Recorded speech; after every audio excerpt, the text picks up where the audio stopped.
Hello. All right. We're live. How's everyone doing? Let's see. Is everything working? Looks like we're doing all right. Just need the last check.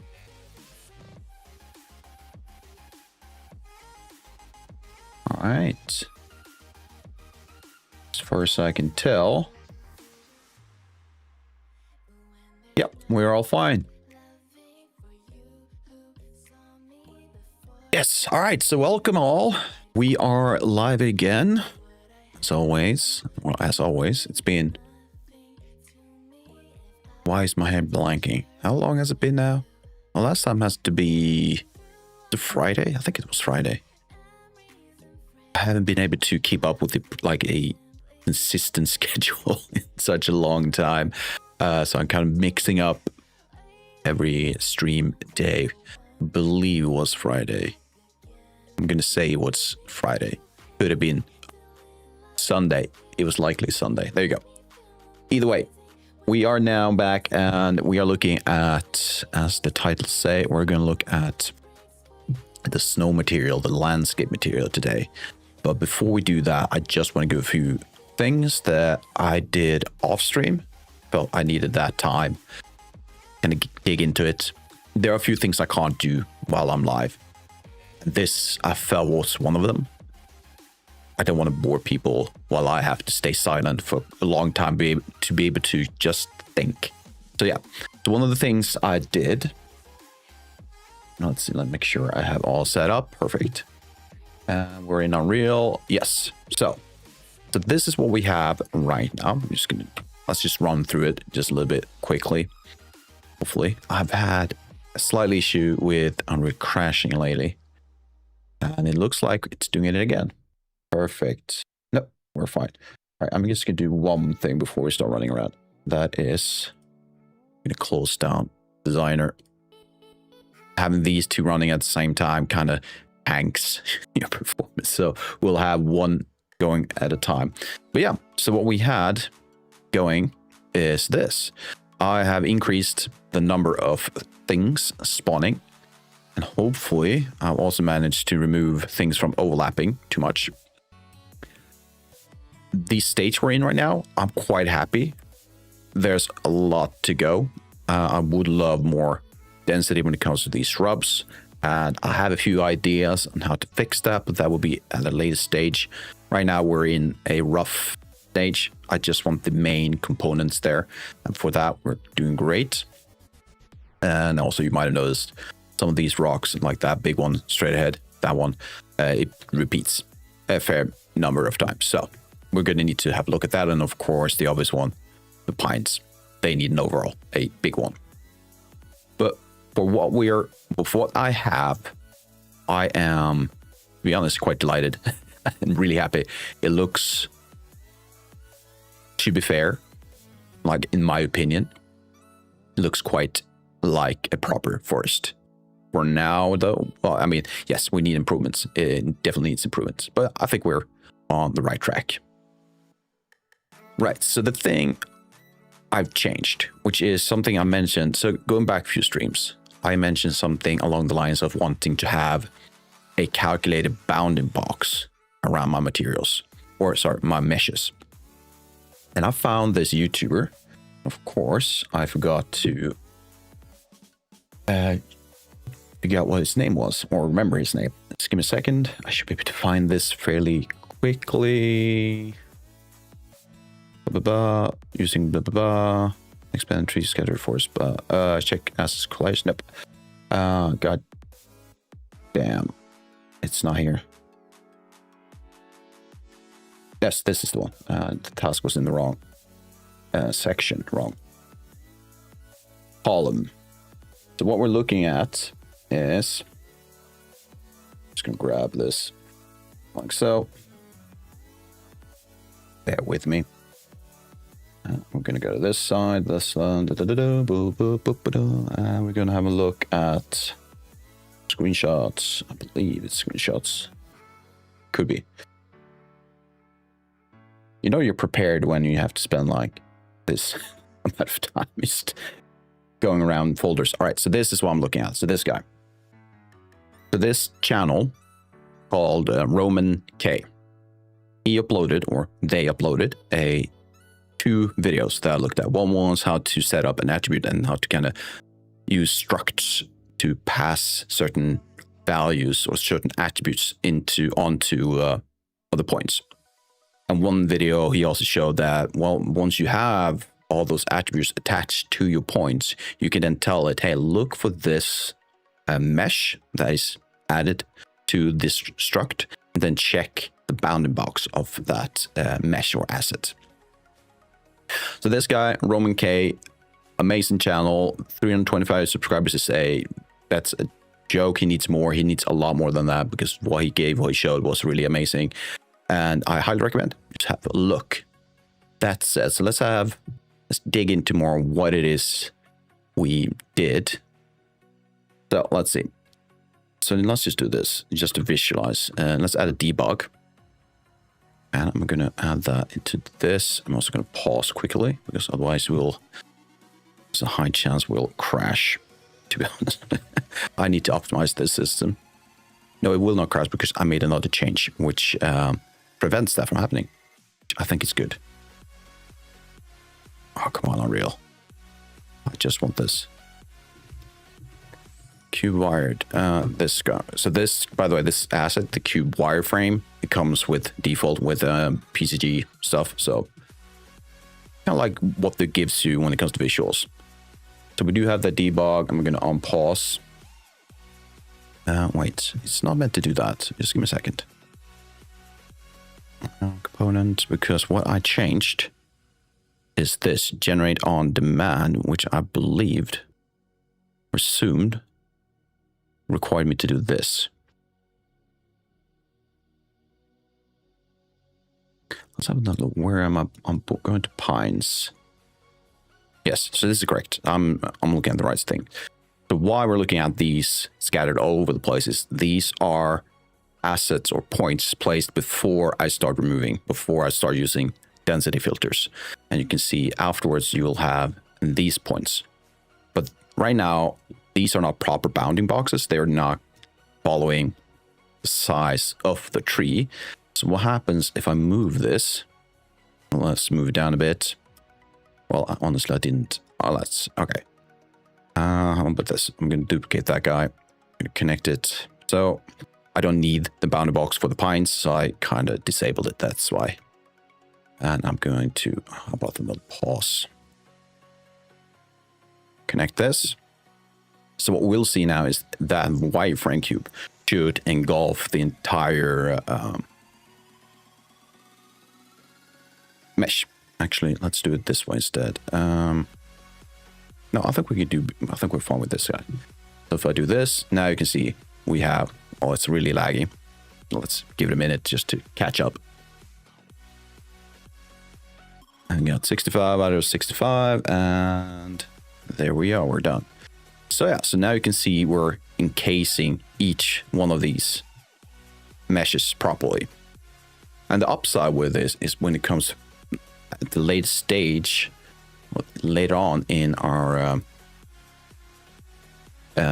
graph, comes to this pruning, which tells you, hey, look at the bounding box. If they are intersecting, then remove some of them. And it's based on this large to small stuff. And that's kind of looking at, hey, are you within 25% margin of radius and things like that? So kind of, hey, you're 25% similar to this guy, and this guy is larger than you, then remove it.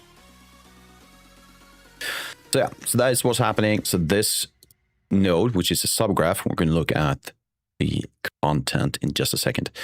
It is giving me proper bounding boxes. So I've used that in multiple cases. So you have down here, and then we're filtering. That's another thing we're going to have a look at, the filtering stuff. But yeah, so this guy gives me the bounding box, and I'm really happy with that. And the way it works is this. We input the points. We're using this node called get attribute from point index. So we're looking at each point. This is also a loop, by the way. So it's looping over each point that is input. And we're looking at points from mesh. which I believe, if I remember correctly, creates a single point from origin with an attribute named mesh point, blah, blah, blah, containing a soft object path to the static skeletal mesh.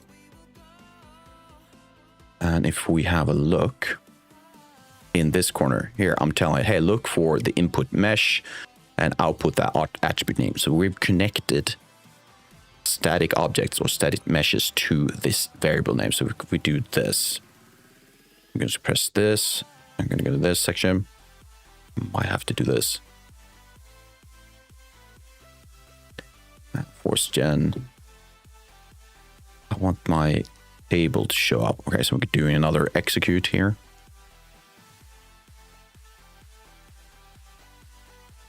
There we go. In just a moment. Okay. If I have a look at this. Come on. Still haven't figured out how to, honestly, how to get this attribute table to work each time.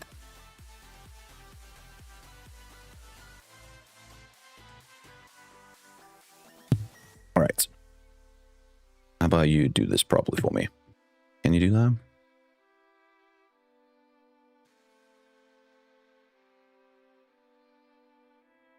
There we go. Right. So what we've done with the struct is that we told it. So you have for entries right there. We'll get to that in a moment. I know I'm going a little bit all over the place, but it'll make sense in a moment. So as you can see, I have this table, this column with the path to multiple of these, in this case, the medium assets. And that attribute is then collected in this area, and we're then looking at, hey, have a look at the minimum bounds of that object and the maximum bounds of that object. Create a bounding box then. And this is going again over each point. So once this is done, we should have a bounding box of each mesh connected to that attribute called mesh. And that outputs the bounding box. So that's all good, all great. And the structs, which is, let's go to the proper, it's in PCG, right? Forest. So this is this guy. Very simple, very basic struct, which is more or less a data type that allows us to store more than one data type of various types. So you can see I have mesh, which is a static mesh type. I have tag, so I can isolate or filter out from a list of a lot of assets. And weight, which tells me, hey, how many of this specific mesh should be spawned compared to other weights on other objects. So it's kind of allows me to tell, hey, I want more of this one and less of that one, type of thing. So yeah. And in my graph parameter, I can now create a, so if I do this, I can then go in and tell, hey, from that struct, find that name of that struct. Oh, sorry, I'm in the wrong section. I should go to this one and then type in forest, which is part of the name of the struct. I'm going to select it. I'm also going to make it a array. And in this array, I can then add various of these exact things. I can tell, hey, mesh, this one has this tag, this, and so on. So yeah, so we can remove this. We don't need that. And that gives us an asset list, which we can then extract from and filter out. So you have all of these. I'm filtering all based on the tag, telling it to do some self-pruning and all other stuff we've done in the past, which is to create this pattern of based on a certain noise, filter out based on values between 0.3 and 0.7, attribute, random stuff. Yeah, I'm not going to go into that. We've done that before. So yeah, either way, that is what I've done between streams. And it works really great. So I'm happy with that. So that's a quick recap of something I've figured out between streams. And it's really working quite well right now. So I'm also doing different spawning stuff, but we don't have to go into that part. It's not interesting. It's just grabbing points with the same mesh, just telling it, hey, based on the attributes, spawn the correct assets. So yeah, so that is a quick recap of what has happened between sessions. But for today, as the title say, we're going to look at snow material. So I want to update this very basic landscape material I have right now. It's just a solid white and a solid red, which is the mask for the pathway. So we're gonna add some proper Megascan stuff to this. So let's see, let's have a look. And once I'm done with this, hopefully it shouldn't take the entire session to create something fairly basic, which again, most of the things I'm doing right now will be basic stuff, and eventually I'll add more complexity as we go along. But for now, we're going to look at this, add some textures. And once I'm done with this, which is grabbing the textures from Megascans, uploading to the designer first because I want to repackage everything. Then go back to Unreal, add it to this material. Hopefully, and assuming I'm doing things the correct way, we should have a really great and decent snow material. Basic one, but decent. And once we're done with that, I do want to get into something I mentioned in previous streams, which is looking at how we can either remove or spawn assets based on the angle of the terrain, so the slope of the terrain. All right, so I don't think we need to be in Unreal right now. So what I'm going to do is quickly kind of do this. I'm going to turn Unreal off for now. And we're going to go to, I don't know why my Stream Decks have for some reason started delaying. They're really slow. And then I'm going to start Designer. There we go. I'm going to go back. Go to Stream. Come on, give me my stream functions. There we go. Perfect. Do that. And we're going to create a new ref. Something fell. I don't know what. What was that? Sorry, I need to double check. See what the hell is happening. Just give me 10 seconds. Let's pull my streams up at the start and see if I can hear me. So the thing is, yes, I do exactly that. But okay, so something happened in my apartment. Something fell down and I went up to kind of, okay, I'm just going to go AFK, see what happened. Came back and I had muted myself. Forgot to unmute. So I do have everything fixed. So I was talking to my voice was coming through in the beginning. Then I did that thing in the past, I don't know, 20 minutes. I lost fun stuff. Either way, you got me. Yeah, you got it. Yeah. All right, focus, refocus. All right, so what I need to do is flip the green channel. And I believe I can do this. For grayscale. Right? No. I think I need to do a curve. And I need to grab the curve down here and come on. God damn. Grab this guy, go all the way up here, and then go down like so, and then it gives me the same result. Fair enough. Then I need to do a merge. Merge. Oh, I'll grab the wrong channel. There you go. And like so, like so, and like so, and output should be like that. So what I'm working on right now is, so then this thing will be focused on creating a snow material. But before I do anything in Unreal, I need to grab at least 2 texture sets from Megascans, do the repackaging of the textures, then pass that on to Unreal. So that is what I'm doing right now. We had a look at some of the textures I plan to use. So one of them is this very basic with some slight dirt on it. And then I want to grab this one, which has even more dirt, or slightly more interesting, but I want to mix these up. And we might have to check the base color on this one because this feels bluish or more blue. This one has a slight red yellowish tint to it, at least a yellowish tint. So yeah, so that is what I'm working on right now. And it should have been a lot easier, but as always, I do run into issues and problems. So hopefully this will help. Let's see.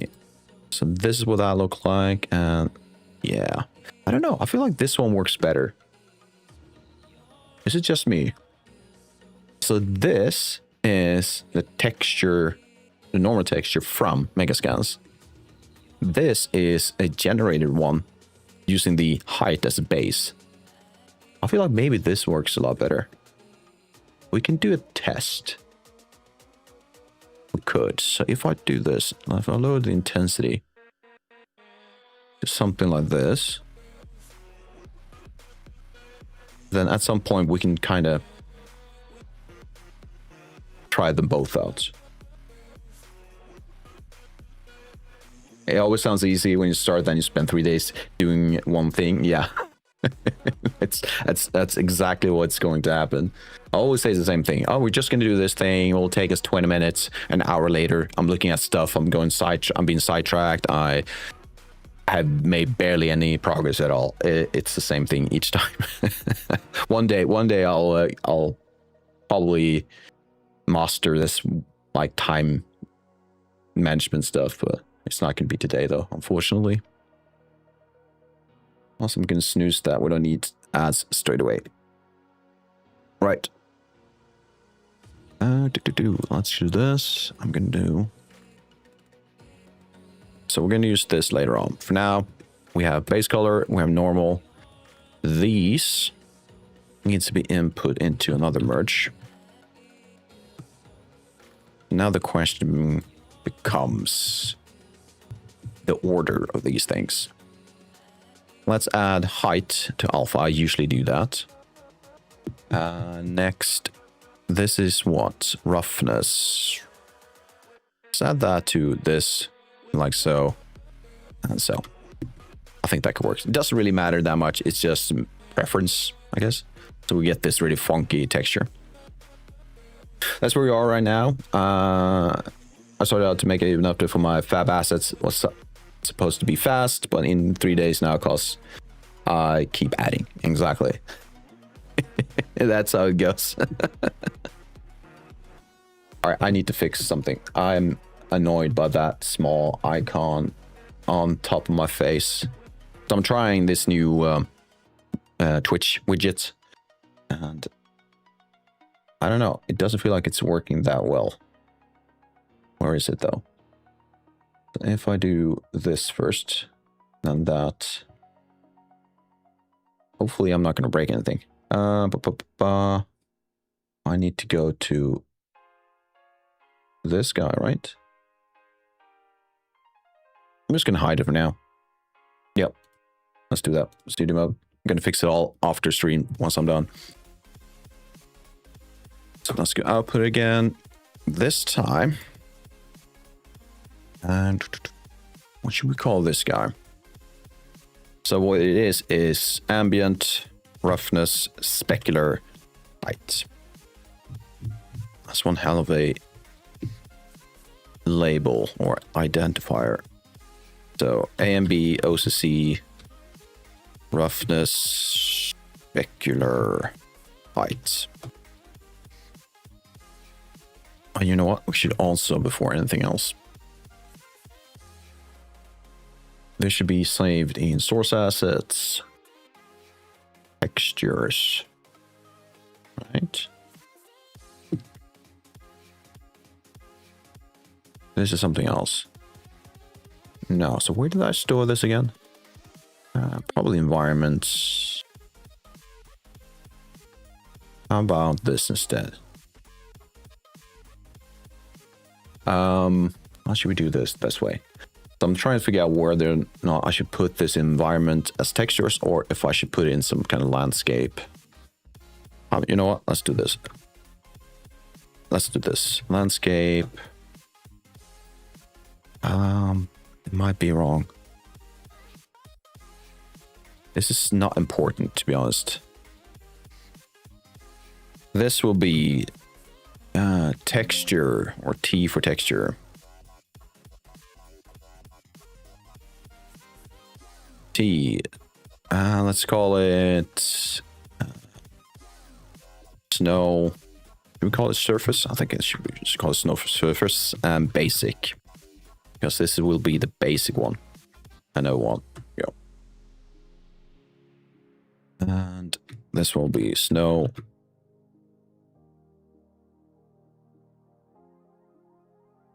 Surface. I can't spell as always. Surface. Basic. One. Perfect. We also need to make sure this guy is correct. And I believe I called it BC in the past, base color. And this will then be normal.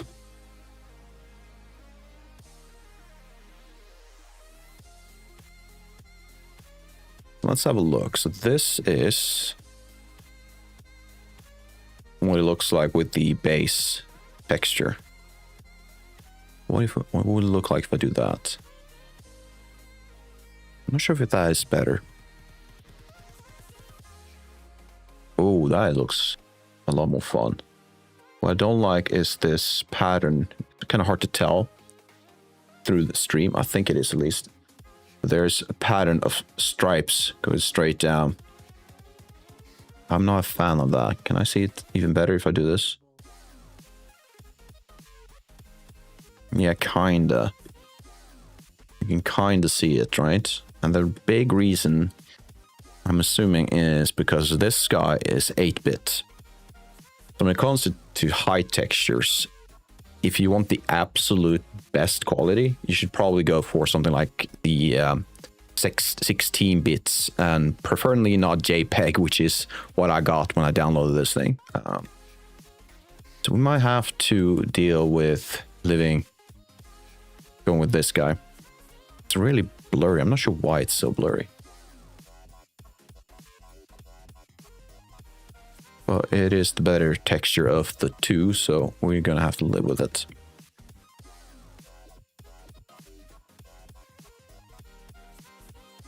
So these are our outputs.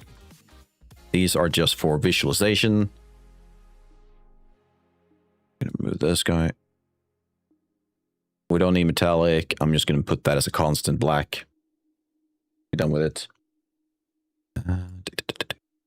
Right. Let's save. I'm gonna export. Let's see, source assets. Yeah, landscapes, but we're also gonna add a textures. I might already have one.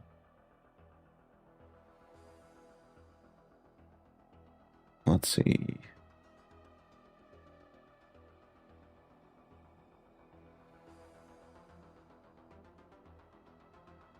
Not yet. All right, perfect. So turn off. Oh, okay, so we got some ads running. I'm gonna keep going because this part is not the most interesting part, so let's just keep going for now. Let's turn off these. Don't need that or that. And also, I'm gonna do another thing. Let's save. We're gonna swap this out to export.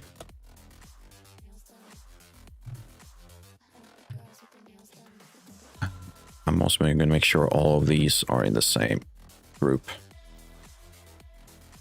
I think that is it.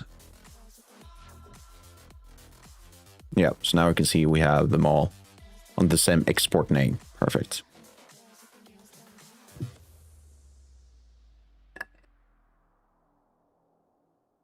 Some water.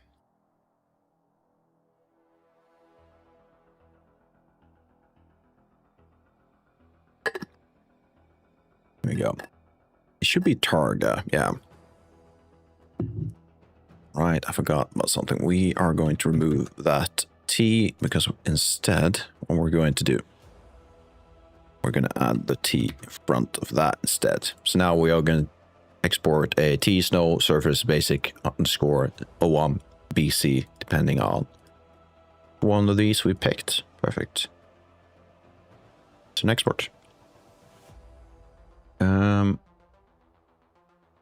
You know, we should do one thing. Oh, no, that's already done for us. So what I'm looking at right now is the texture size.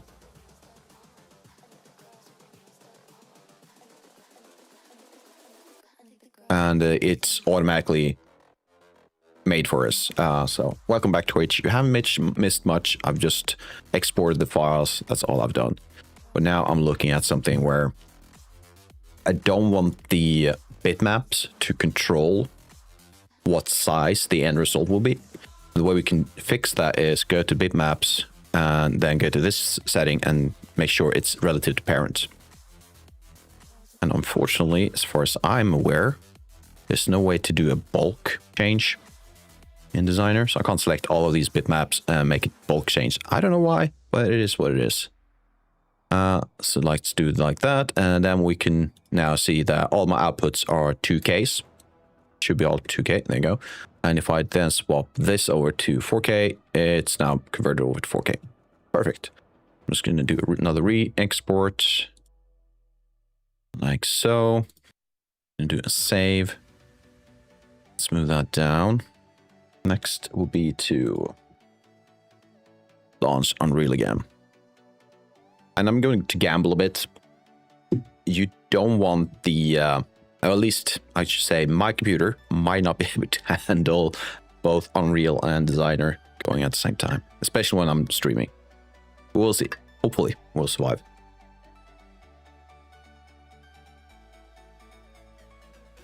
Hopefully. Alright, so while we're waiting, a few other things I'm planning for this setup. I have a few things I want to do before I go to another phase or stage in the game, which is likely going to be either sound effects and lighting or game mechanics. I haven't made up my mind yet on that part.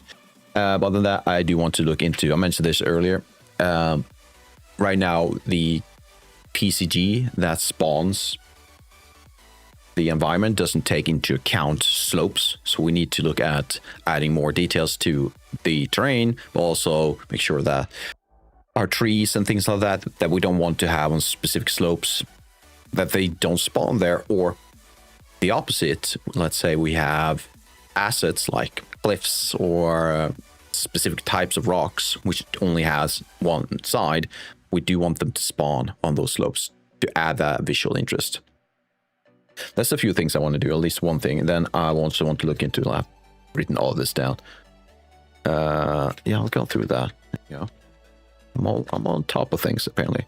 It seems like the two things right now is a proper landscape material and slopes. Those seems to be the biggest things I want to focus on right now. There we go. I'm going to hide you. No, I'm not. Why not? I assume that would work. Or if I do that, there you go. I don't need these going. I just want to see the terrain itself. And we are going to replace this guy. Let's go to landscapes. Check that filter and another textures. Let's do it like so. Let's go import. Locate our exported texture. Should be in landscape. Textures, there we go. Perfect. We need to prepare at least one of these to fit with the thing we're going to do, which is extracting the channels.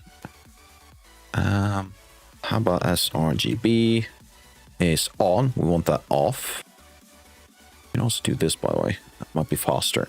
So you can go to asset actions and do edit selection in property matrix, which then would allow you to make a bulk change to all of these textures. Really useful. I'm going to make these BC7 compressed.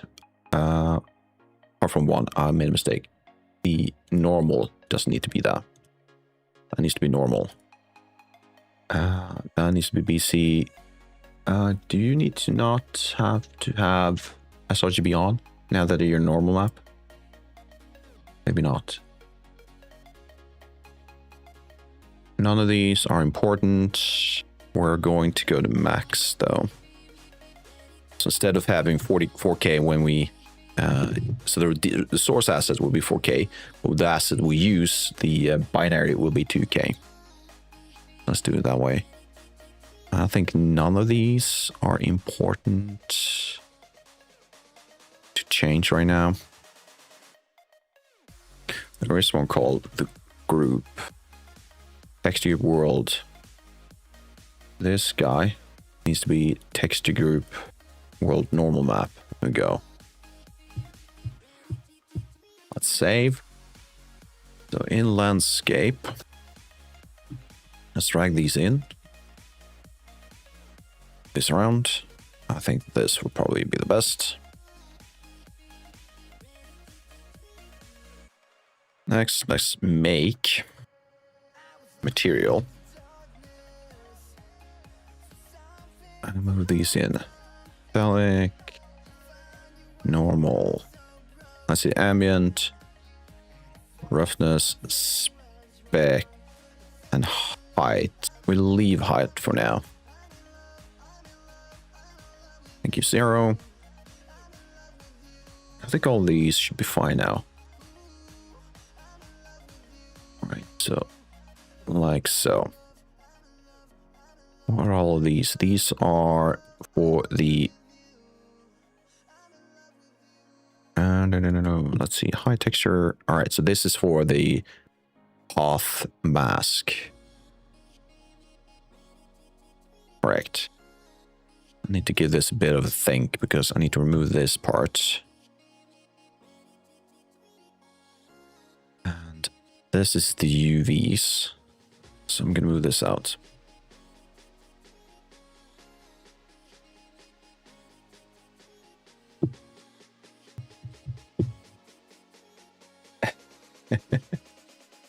Wait, why isn't it showing up? Oh, god damn it. Sorry, just 1 second. Yeah, Cobbler, yeah, I assumed it wasn't you. Thank you, Cobbler, for the bad joke. It's a fun one. How you doing, by the way? I don't know why my current OBS setting doesn't show that. It's unfortunate. There we go. Yeah, you just joined me while I'm looking at creating a snow material in Unreal. So I've just imported these new snow textures, Megascan stuff. So just move them around. Do I see YouTube chat? I should. Isn't it showing? Wait, what? No, it isn't. Why are you doing this to me? God. God damn it. Well, first of all, thank you for, yeah, the chat overlay works really well. God damn. I might have to skip this new, so what I'm using is the Atom OBS overlay, which should combine all my chats. It doesn't. I don't know why, which is annoying. So let's see if I can't quickly have a look at that. Why isn't it showing?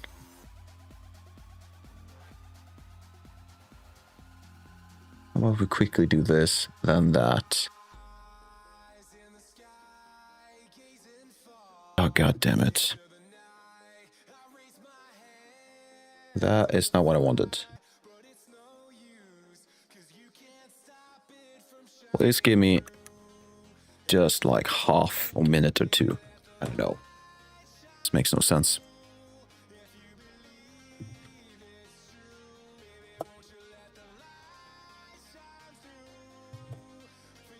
Go.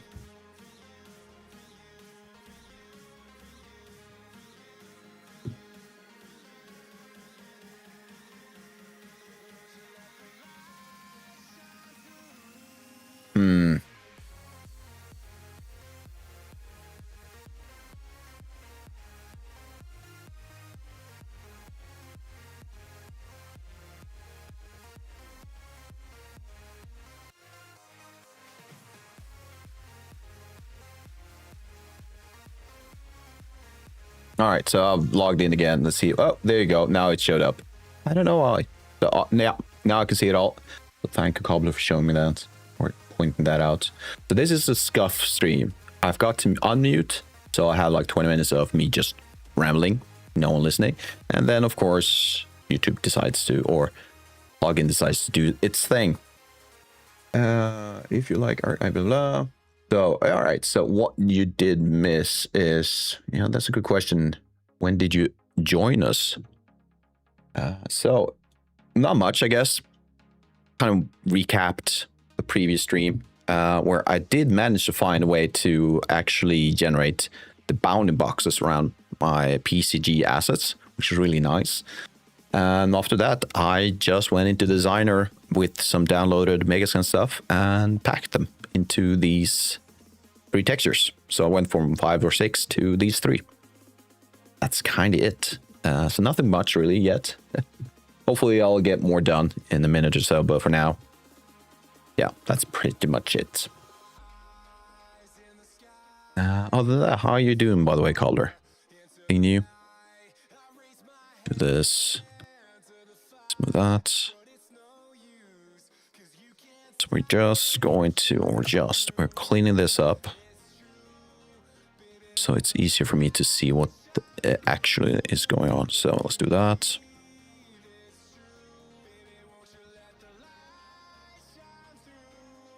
So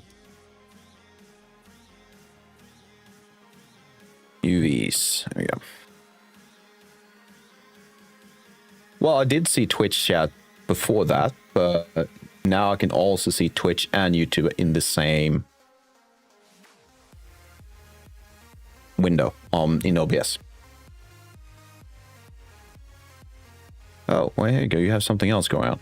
I missed that part though. With my overlay, I think you need to add separation in the chat stripe between chats of the same user. Oh, is that an issue? Well, that's also something to have a look at. Oh, fair enough.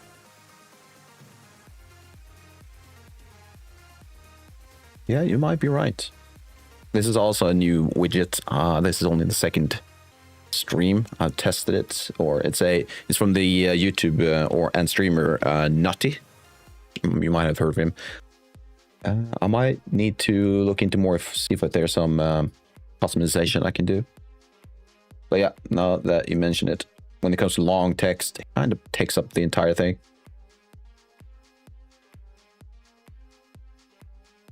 Yeah. And also your name, I'd rather have like your username. It doesn't show. It's doing quality control when you just add new stuff. Apicool? All right. Who's doing quality control when you just add new stuff?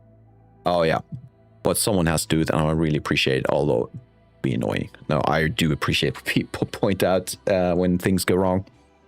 I appreciate that.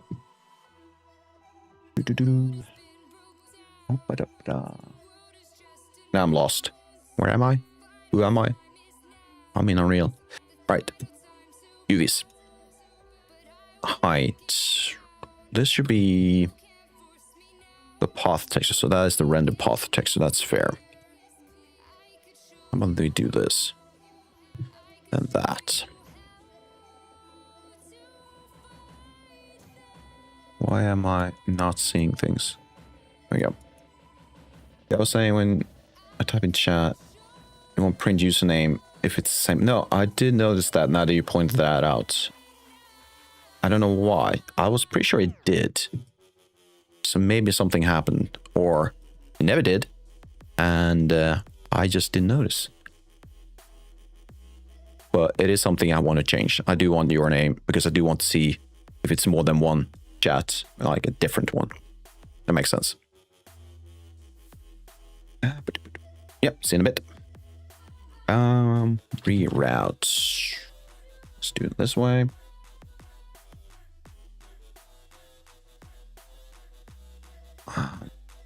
This is a path mask. Let's keep it that color. That's fine. I do like to have these type of data to be set to red. Preference, nothing else. Then path mask. Disconnect. Add you. There we go. So all we're doing right now is kind of doing the cleanup so that I know what I'm doing with this stage up here.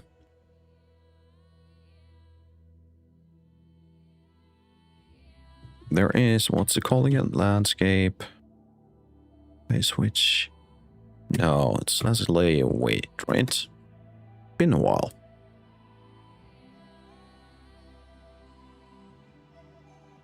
Or isn't it?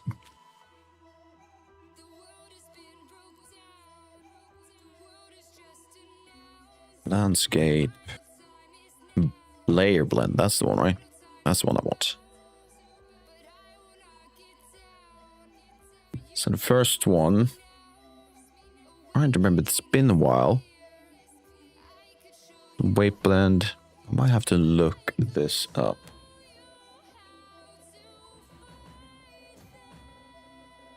Let's see, Unreal Engine 5.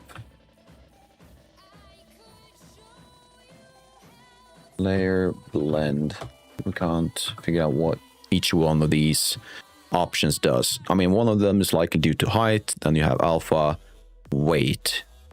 One of them, you tend to use one as a base, at least as far as I can tell. Let's see if we can't figure that out. Where is... I want the documentation. Where is that?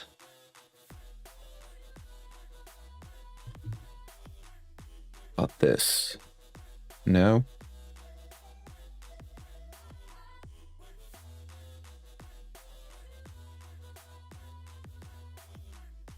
This one could be an option. Yeah, so how about we have a look at this one?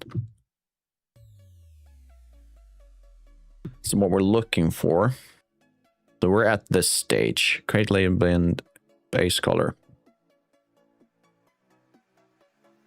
So in their example, they start with base would be weighted blend, yeah, which makes sense, I believe. Then height, yeah. Layer blend normal. Interesting. Why are they doing a different approach for normals? Does that make sense?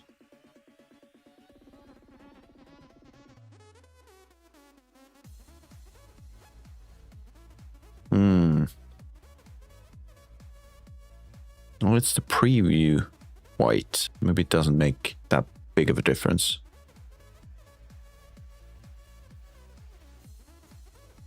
So let's start out with this part though. So it needs to be so, and let's start out with the two textures for now. Weight, this one needs to be height.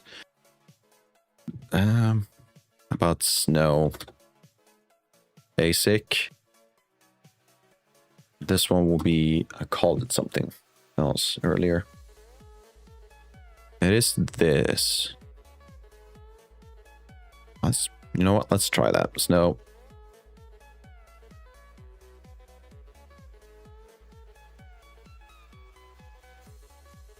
And this needs to be connected. And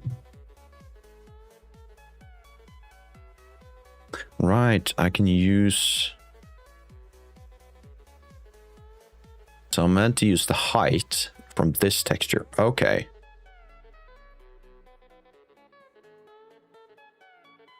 Fair.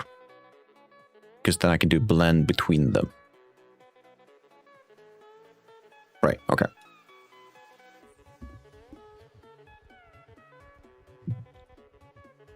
So that's base. This would then be the normals. Shouldn't that also be height blend? I'm pretty sure it should.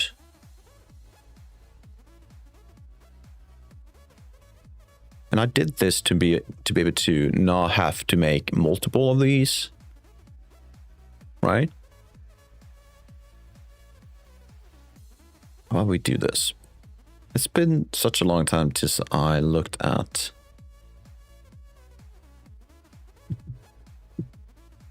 the material for the landscape, so I have to do some digging and research first.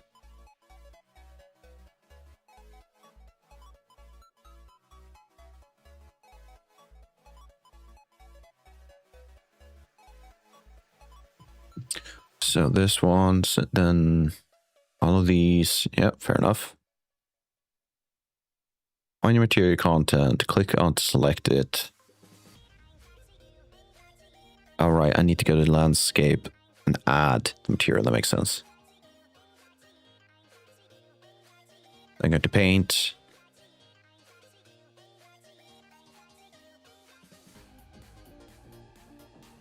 Right, okay. One step at a time. I'm going to select this guy.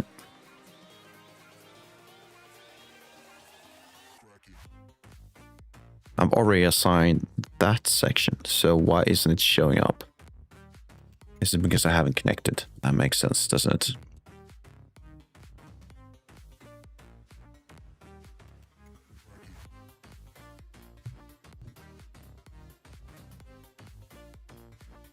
All right. Didn't really expect that.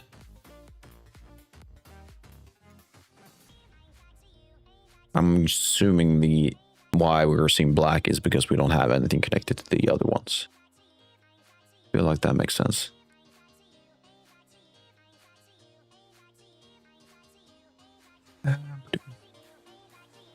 Or do I need to add the master material? Is that the thing?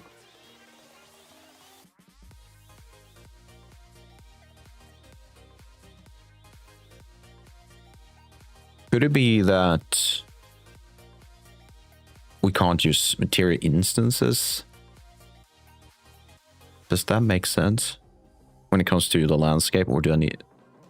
I'm assuming not. Now that you apply landscape material, you are almost ready to start the stat painting. Nice. Before you go, you must first create and assign 3 landscape layer information. Okay. We'll go to paint. I'll go to target layers. Add weight blend and normal. Option your prompt to pop-up box. I'm going to store that in, assuming something like resources. That's fair. And each one of these will then be connected. However, before we do that, let's make sure we have at least 2 materials. So in the landscape, I want to go to this guy. Environment. Let's do.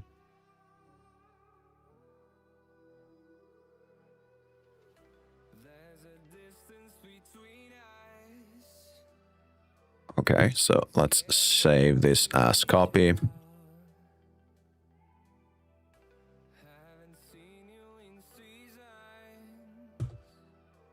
do that.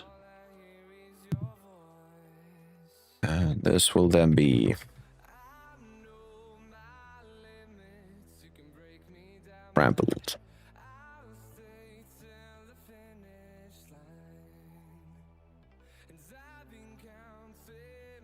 How do you spell it, right? And this needs to be changed.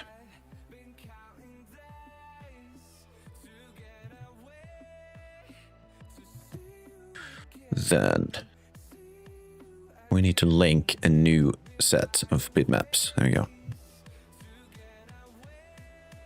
The ones we're linking will be Trample Snow 97.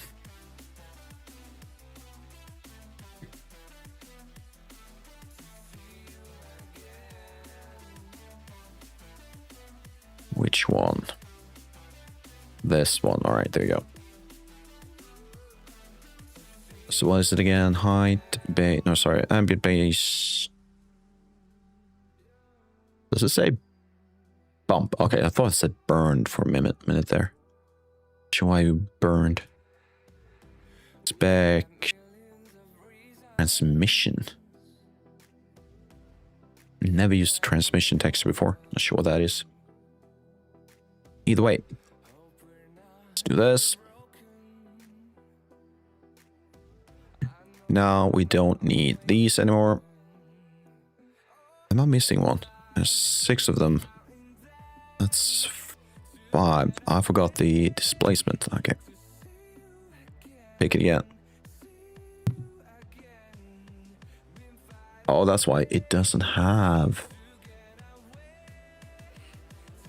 It doesn't have a displacement. It does have a bump. We might be able to use that. So let's reconnect these again. Base, normal, your roughness, your grayscale, your spec, grayscale, and bump. Not sure what to do with you yet. Last one will be AEO, I guess.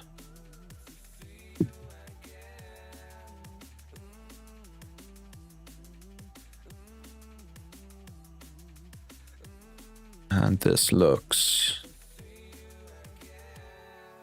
fairly great, or actually looks amazing. So the question then is, how will we use this?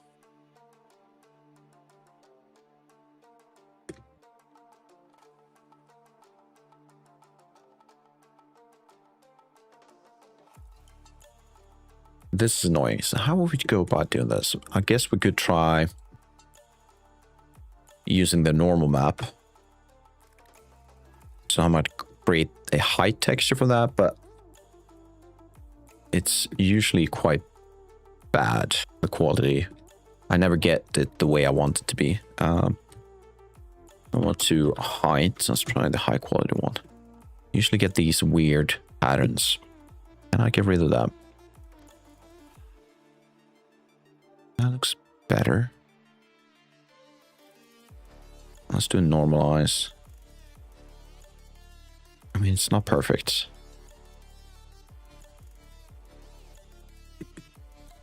But at least it looks like a height map. But I'm not getting these details, am I? And they're completely gone.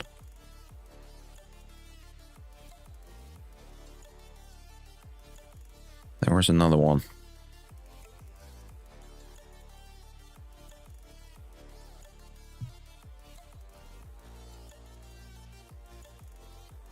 So let's see if we can get these details to show up.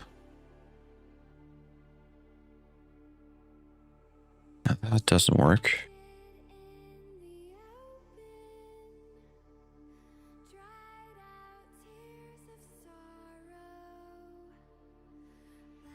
Yeah, it's not even close, is it?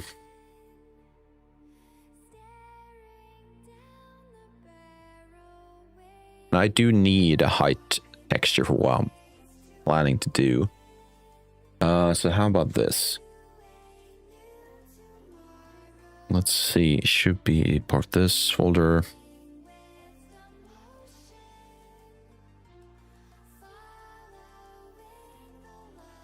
Let's have a look.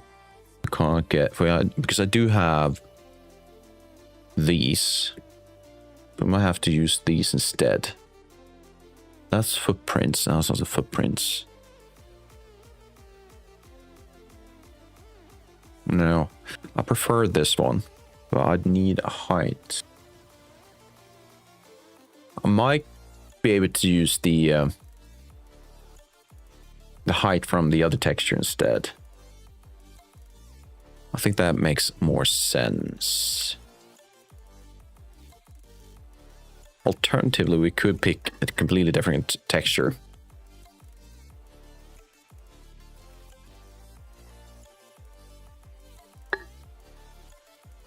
Yep. Let's see if we can't find a different texture. We have these. Honestly, I might have to use these instead. It has some... What is this? This is snow-covered ground, windswept stone. We're in the forest, so it makes sense, right? To have stone-covered areas and windswept ground. Perhaps even more, it makes more sense than to have that very basic texture, to be honest. Welcome back, Color. Welcome back. I might have to rethink a bit. And we do have this. I do want to use that more.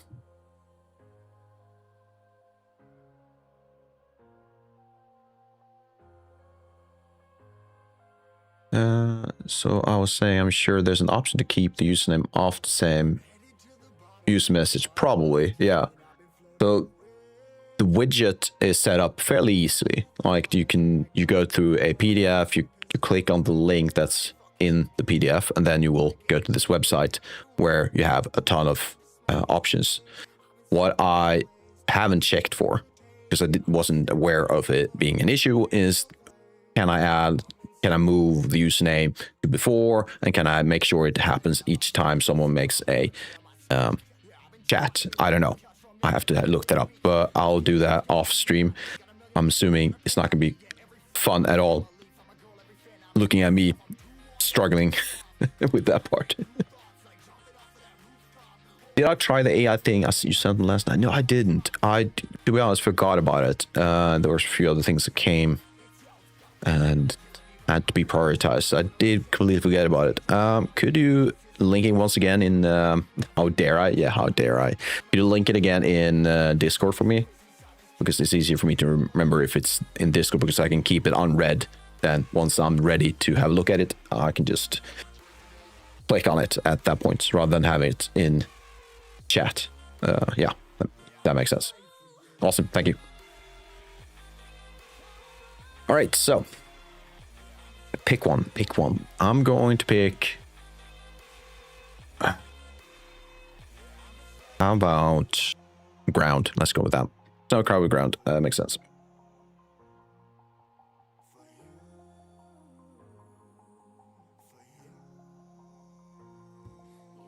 You're also working in Unreal? Awesome. What's the project? So what we're going to do... Hopefully... I probably should look that up first before I commit to that texture. Cover ground 55. Let's have a look. Cover ground... That's 53. Around 55. There we go. Do we have a displace? We have bump again. Gloss. Oh, we do have a displace. Awesome. So base. That is 6 textures. Perfect. Give it a minute. We're going to delete these. We don't need those anymore. Next will be ambient, spec, rough, displacement, base, normal. Well, I made a mistake somewhere, so let's double check. Let's do that. Move this. Like so. That's roughness. That's roughness.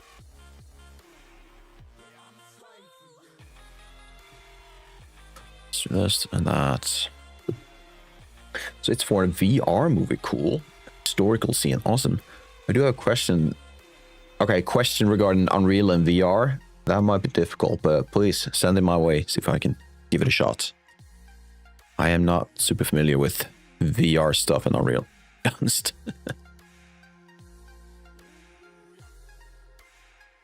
So like that, like so. Please be correct.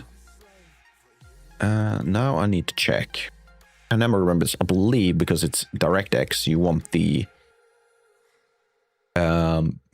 greenish colors to show up beneath, so we would want them to be underneath. That's yeah, I think this is correct. And we have,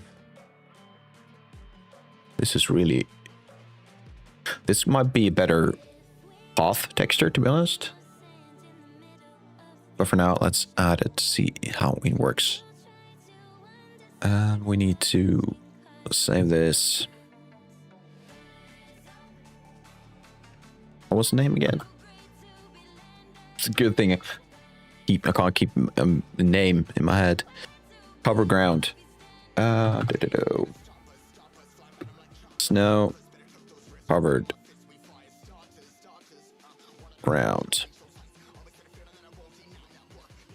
Now let's do 01 again. I'm gonna copy that, by the way. I can do this. There we go. And you will have to wait. So why is base color set as non-color? Might have done that by mistake. There we go. So what we need to do now before we send this out is to make sure these are relative to parent. So if we need to change the texture size in the future, I can do it with this top menu rather than changing each bitmap. There we go. There we go. Finally.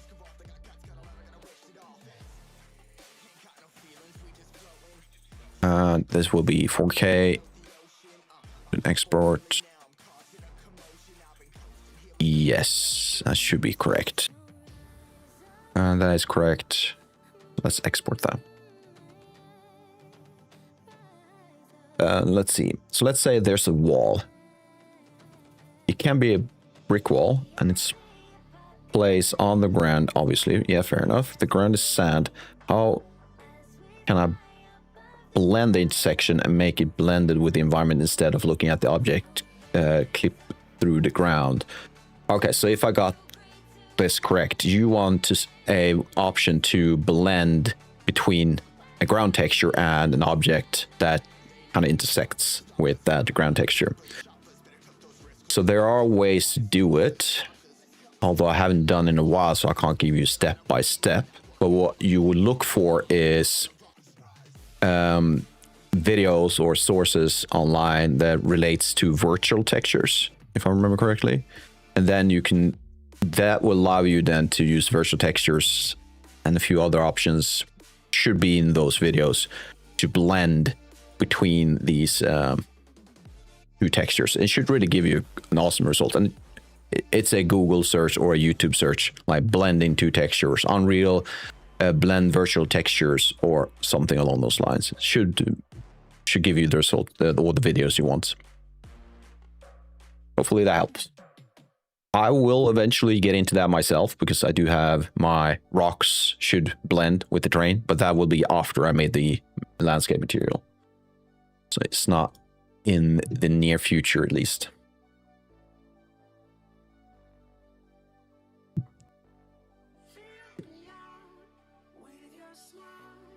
So let's move you over here.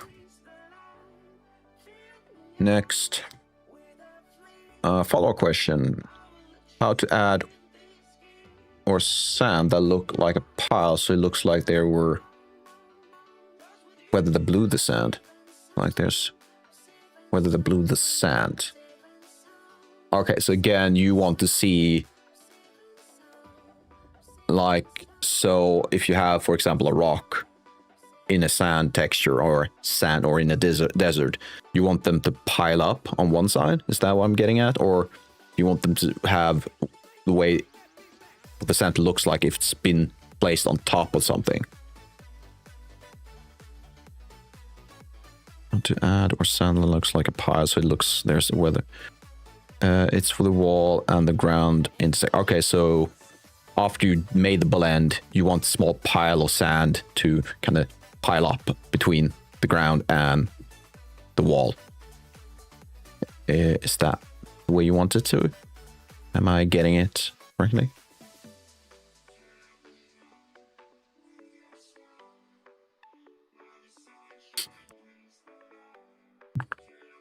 Snow covered ground. Yeah, there we go. The phone call. Fair enough. So if you go for, like, you want, okay, let's do this. Let's see if I'm getting this correct.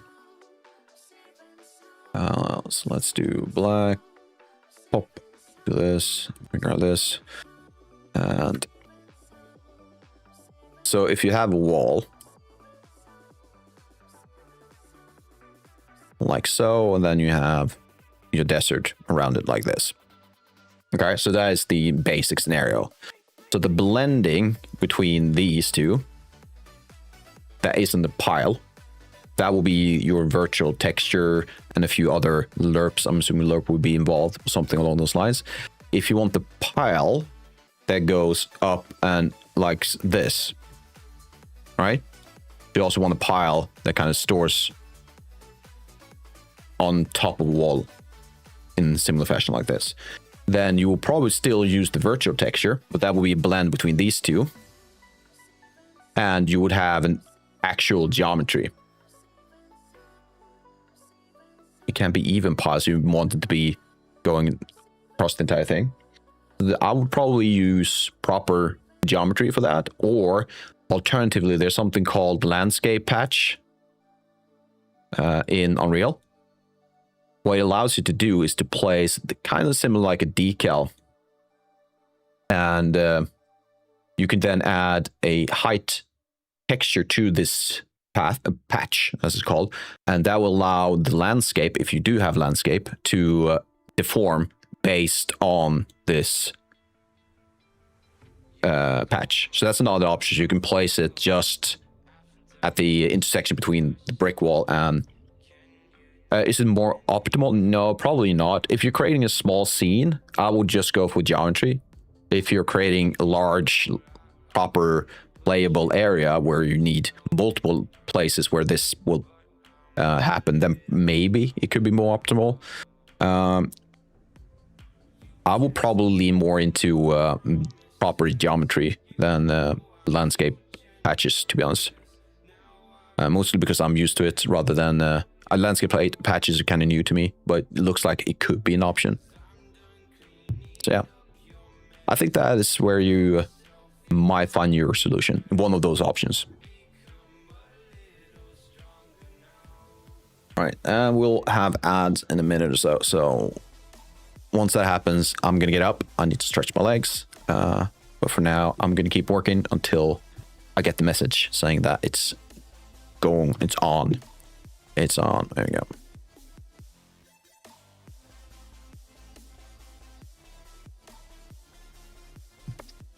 No, don't worry about it. Anytime.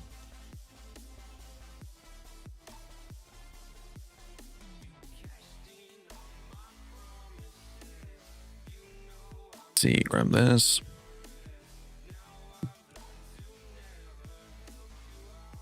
Delic. Let's go like that. Like so, like so. And again, this is ambient roughness. Was it spec afterwards? There we go. All right, we got ads. I'm gonna end it there. End it. No, I'm gonna take a pause. So I'll see you all in a little bit. So, all right. You're trying to use a 3D connection controller. Okay. Here's what is a 3D connection controller.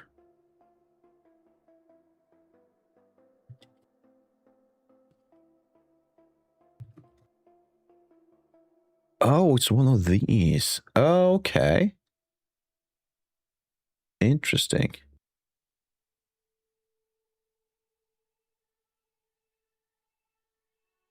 Let's see.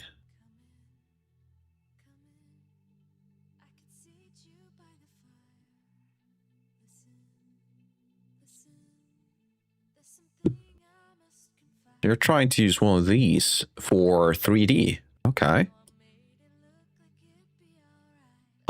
How do they work? You got the Enterprise Edition, so I'm assuming it's not exactly this, maybe not this one, but how does it work? Because you turn that top one, that is a knob, right? And I'm assuming you might have some buttons on the side. Is that how it works? How would that work in 3D though? How would you go about, is it controlling the camera rotation?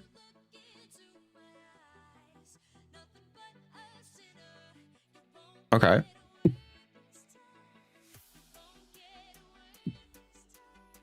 Let's see what this is.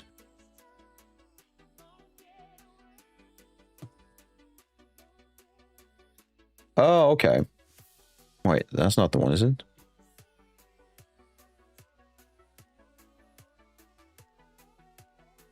It might be.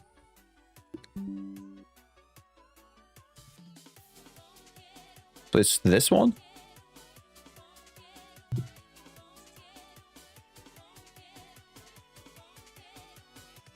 Okay. All right, so I do see a lot of buttons, which is cool. Space, Alt, Control. Okay. 1, 2, 3, numpad.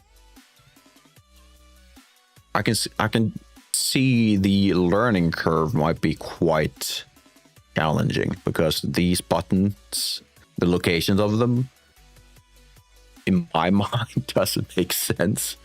All right. So how do you feel so far? Is it working for you, or do you feel like it's like where are you right now in the learning curve and your impression of this thing?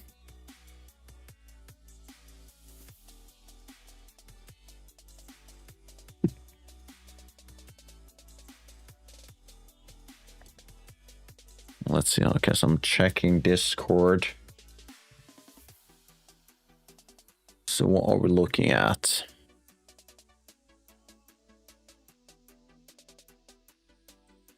Hope you don't mind me sharing the screenshot on stream.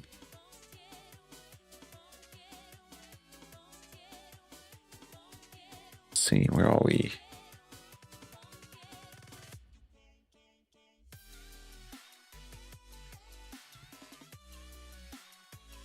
Excuse me. Oh, end up on the desktop. I was wondering where the hell did it go? Where are we? There we are.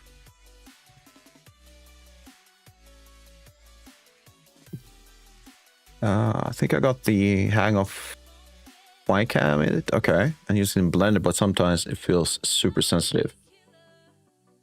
Now that's fair because it doesn't look like it will be. To be honest, I keep pressing the wrong one. To be honest, it doesn't look like it's super intuitive. At least my first impression doesn't look like it's super intuitive. However, I can also see based on the amount of like not compressed, but gathered, the fact that all the buttons are gathered in a very tight spot around your main or like your left hand, I assume, could be reduced. Or is it, do you use it with your mouse hand or your keyboard hand? I'm assuming it would be, maybe it's the mouse hand. I think I would probably use the keyboard hand and maybe swap between that and the keyboard. Some people like it in YouTube because I think they got paid. Well, if it's sponsored stream or video, it might be, you have to have a bit of an open mind that they might be a bit too partial in their recommendation. I personally, and I'm not sponsored, so I personally prefer the Stream Deck. Not because there's this super option to move around with the flying stuff. That I prefer traditional stuff when it comes to that, but you can definitely add hotkeys and things like that to speed up the process. Not necessarily 3D yet. I haven't done that in 3D, but I can see it being useful in 3D, I guess. I might look into that. I've mostly tried the Stream Deck with video editing, and that has worked really well. So yeah. Boom. Where is... Wait, this is... Got distracted. That is spec. This is height. Oh, you got it through your company. All right. But let me know if you feel like it's worth the time eventually. I was kind of curious about that.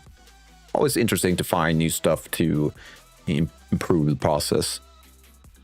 Still completely black. And why is that? How about we do this?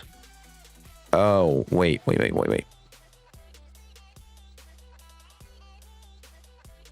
No, I can't do that. That is the wrong thing to do. I need to do this. Or maybe not. No, what I need to do... So I've combined them all. Oh, god damn it. Order these things. How would you go about doing this?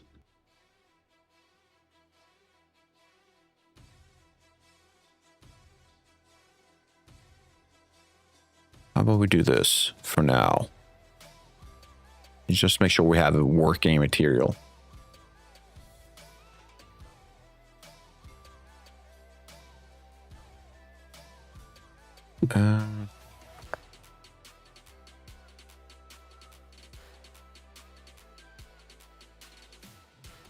There are currently North Arctic. Okay, so if I do that.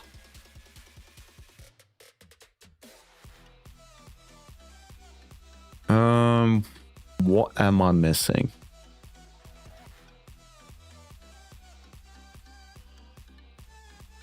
So this guide tells me it might still be something I suspected earlier, that I'm using material instance rather than a material master material.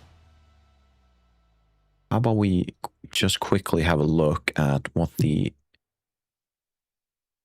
material instance looks like. I mean, that's fair, I guess.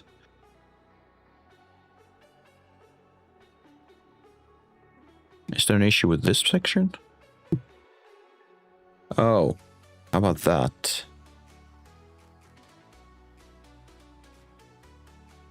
Did you share on Discord? If so, I will have a look.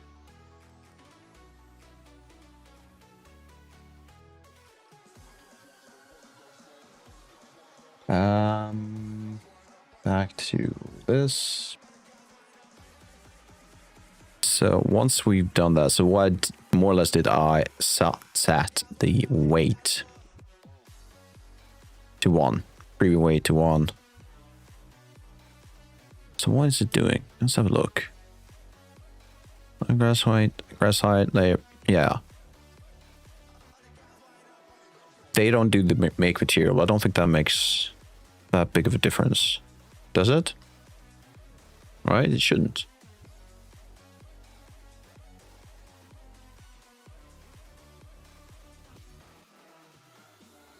No, I don't think it does. Once that's done, assign.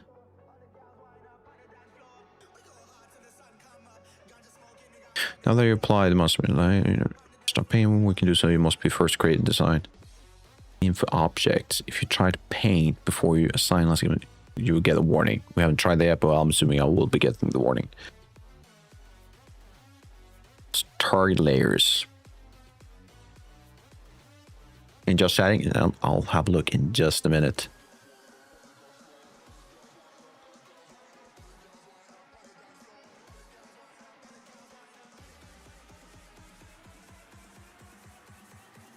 So why isn't it showing up?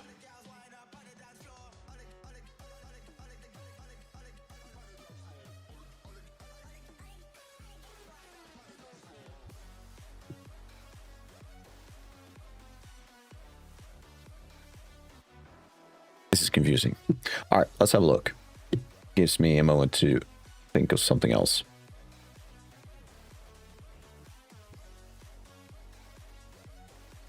Let's see.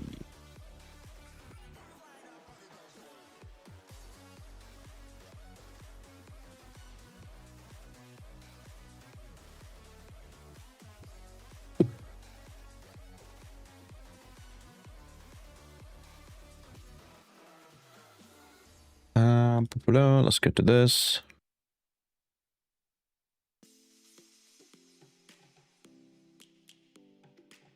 That should be fine. Yep, we should be fine.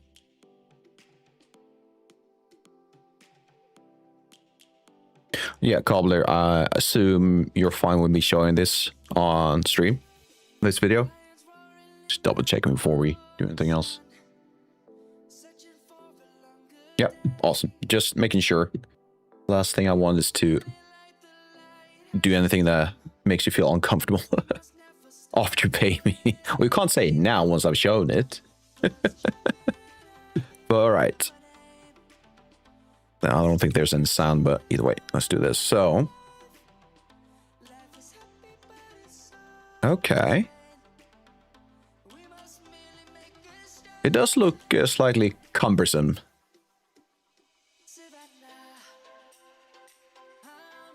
Okay, so you can then jump between the various view angles. Yeah, that makes sense. You haven't the way you can do that in Blender is either with the numpads or I never used this. I usually use numpads, so I'm familiar with that. But I think you can use the middle mouse wheel to move around. the same way that you just did. But you might have to hold down shift or control or something along those lines. But yeah, but there was some. Okay, so you can also, so it's also stick. Okay. Does looks, I don't know. I'm assuming it's a matter of getting used to it, but it doesn't, like, first impression feels slightly cumbersome. That's my impression though.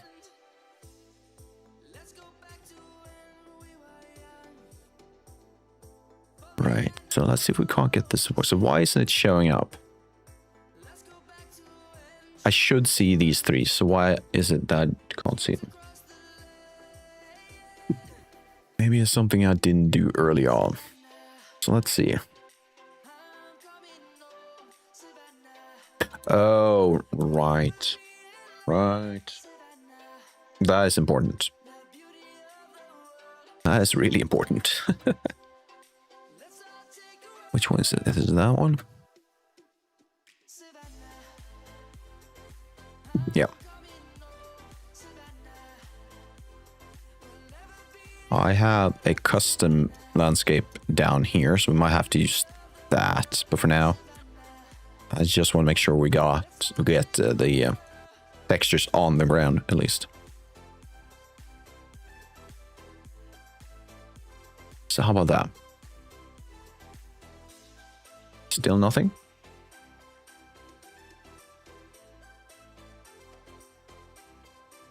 Right.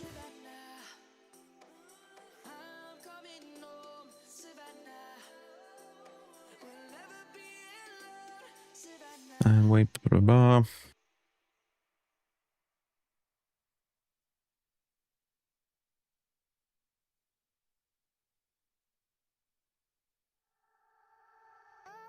Is there anything in this?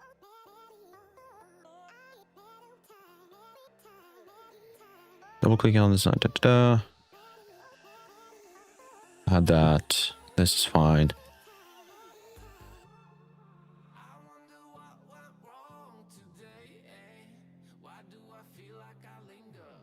So what we might be running into. I feel like I'm saying that all the time. This might be the problem. So for now,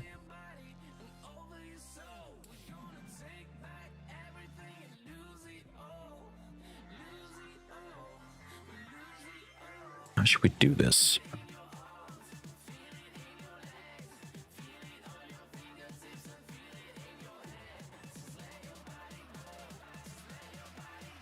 How about we copy what they are doing?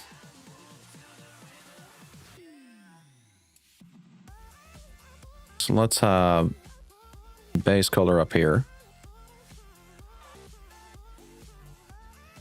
We'll have to look into, because I'm pretty sure you can use the make material attribute thing without having to do these things.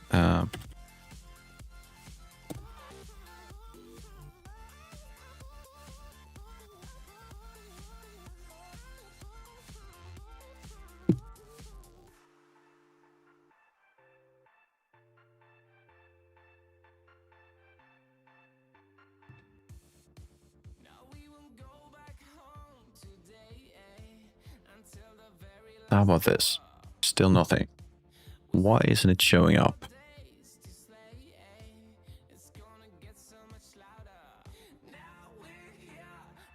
I don't like this.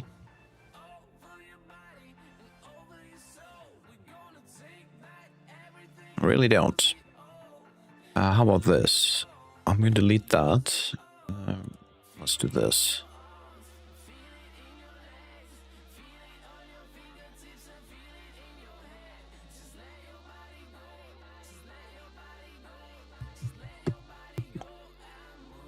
So what's going on?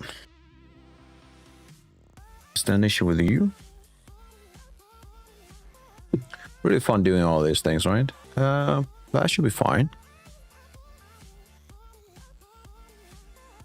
I didn't, however, update these. So let's do that while we're at it. So you didn't No sRGB. I know. This is a normal.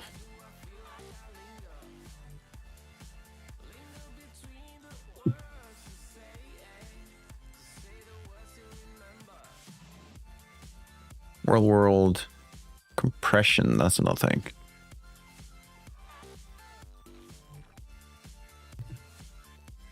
Now this.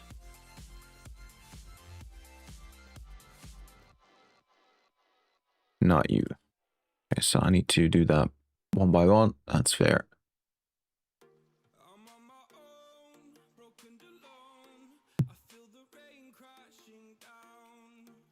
Let's do it this way. Save. You're going to complain. Oh, that's why I'm doing this.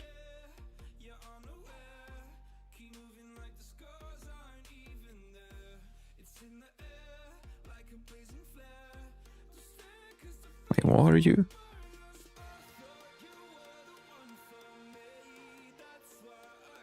Yeah. Wait, what?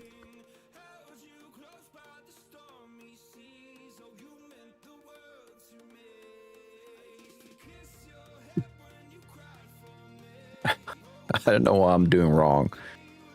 It shouldn't be an issue.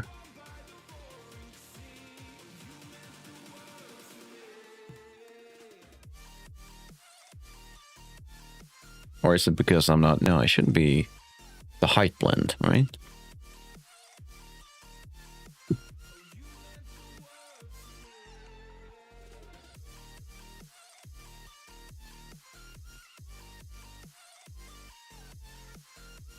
That's fair. They put it into the alpha. Fair. So they have, in this example, they have height in the alpha channel.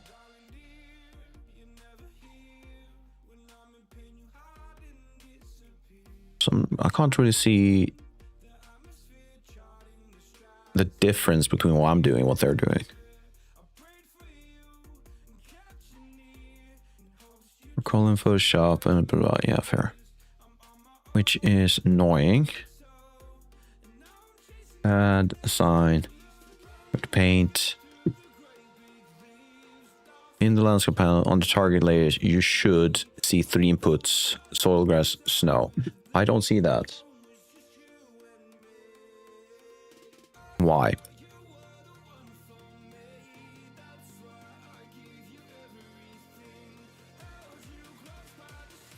Anyone want to take a gander? Why I'm not seeing the right things? Could be this thing, I guess.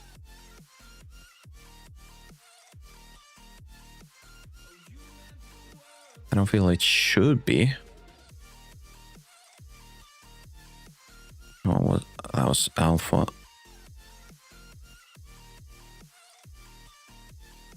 This needs to be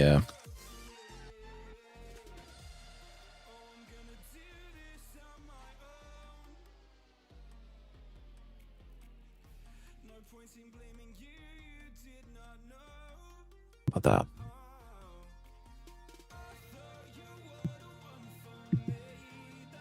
All right, so how about this? That's clear. So now there's none. Then I'm gonna go back to material, select material, and add material. But you're still complaining about something.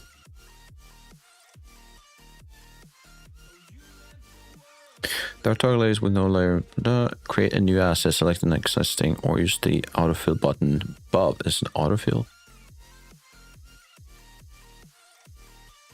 The operator will assign the layer for the assets found in the default asset folder. How about we create new aspect? Okay.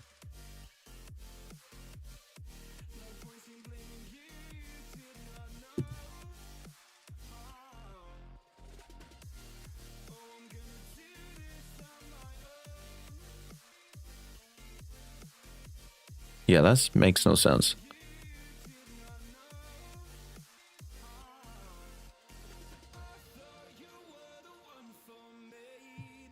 So what's going on?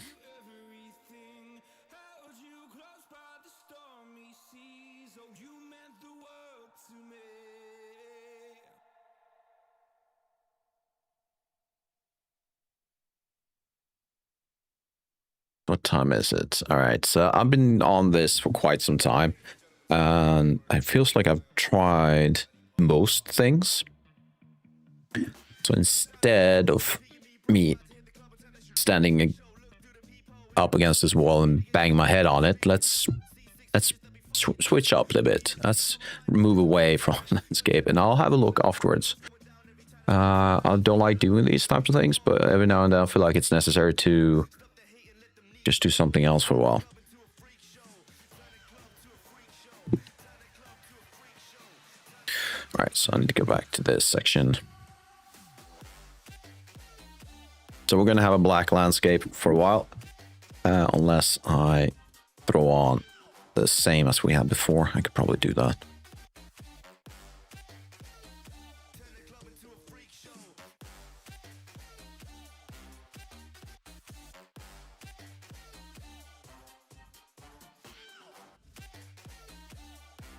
How about that? Yeah, there you go. And I'm assuming we're not seeing the path. Why not? It should be there.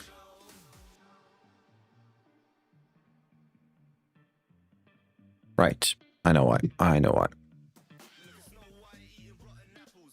I'm assuming it's because of this. There you go. All right, so we're going to leave the landscape, and we're going to have a look at the slope instead. And the easiest way to do this, instead of working on this level, I think it's easier to work on a new level with a smaller level or terrain. Let's go with the new. Or you know what? Let's go with the open world one. Yes.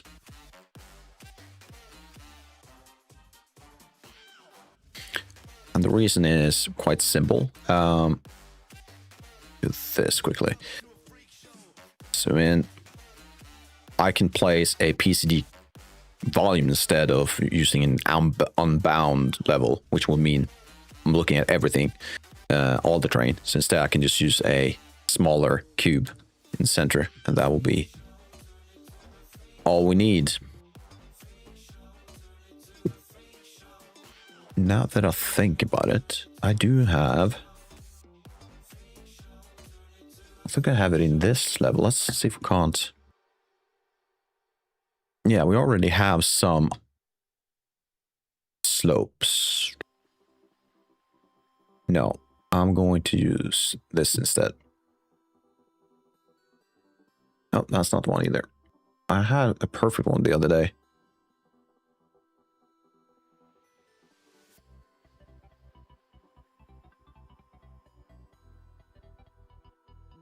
All right, are we crashing?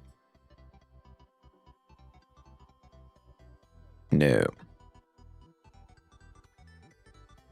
Let's make it easy for us.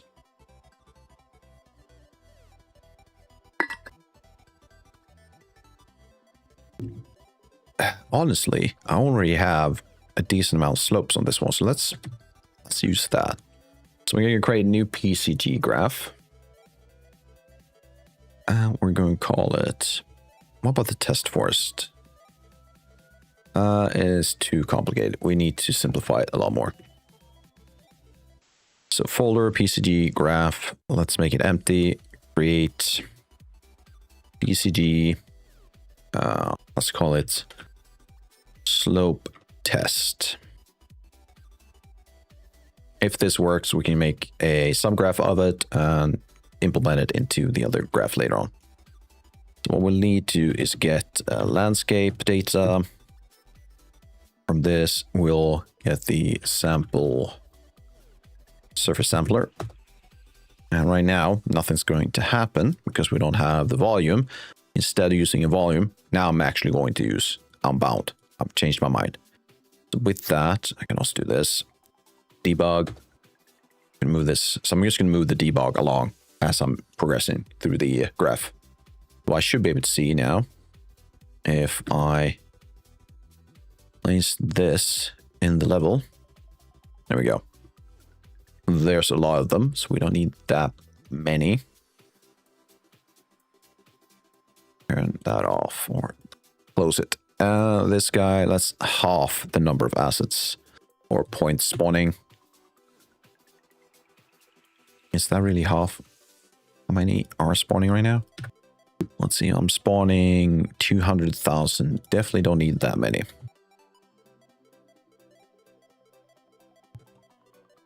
$40,000. Let's make it even less than that. 20,000. That's probably fine. This is a level. So we're going to call this sandbox slope test. That's fine.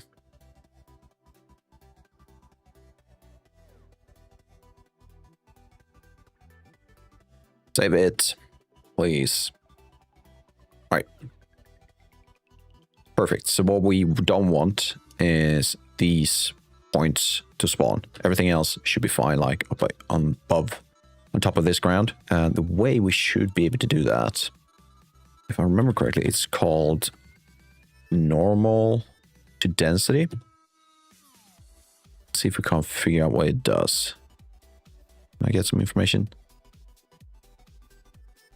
No. All right. So we're going to do this. Assign it. You don't like that. And why is that? Could it be it needs the landscape? What's your issue? Offset set. Why don't you like that? You broke immediately.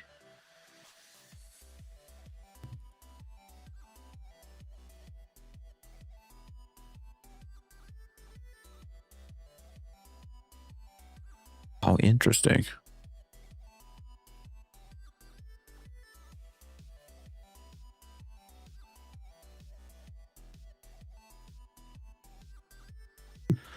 Nothing's working.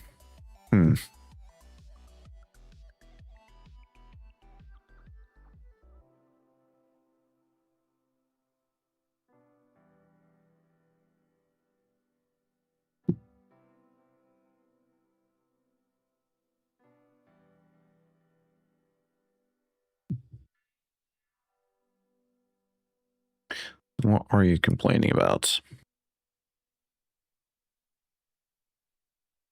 Are we working now?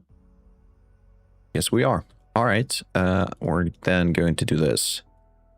I'm going to expose. That's the thing about PCG. Every now and then, it just doesn't want to work. And I don't know why. What are we going to call this?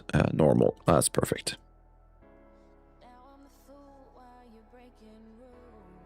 And let's go with default.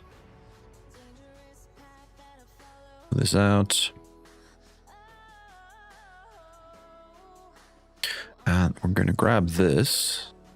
Extend absolute. Make this bigger.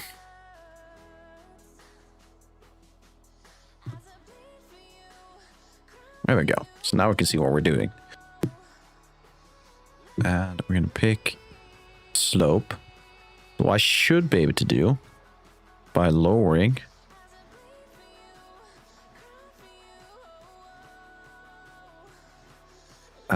Is there anything else I need to do in between?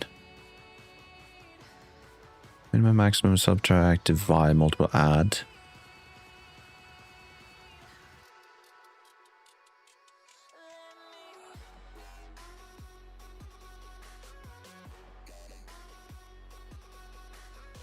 Right.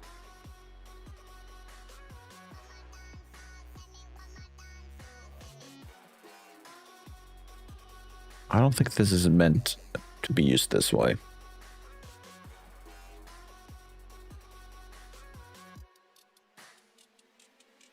Let's see if we can't figure out why.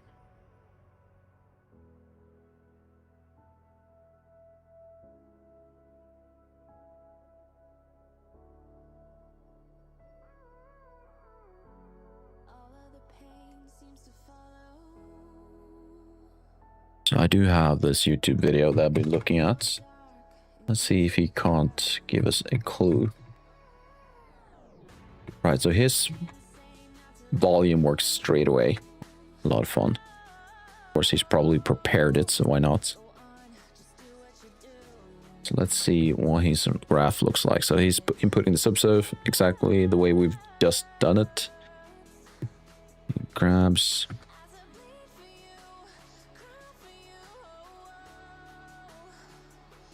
filter and everything. Yeah, that's fair. Normal to density, exactly the way we've done it.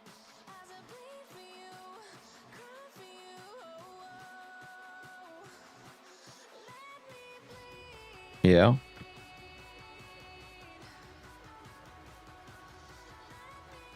So what is it he's doing? One extremes.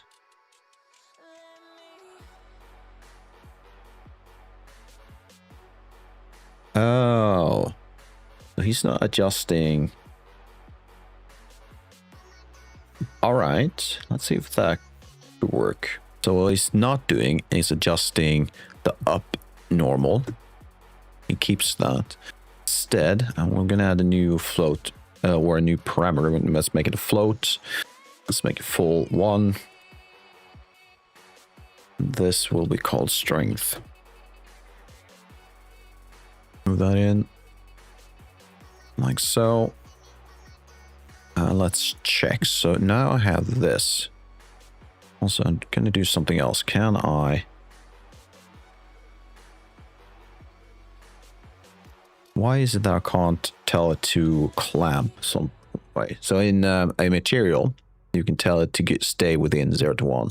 You don't have to use an extra node for it, but you can just tell it to, hey, lie between these values. All right, I see something. Something's happening. It might be very slight. There we go. There we go. What does it mean? So if I do 0, all of them are going to be 0. So if I do that...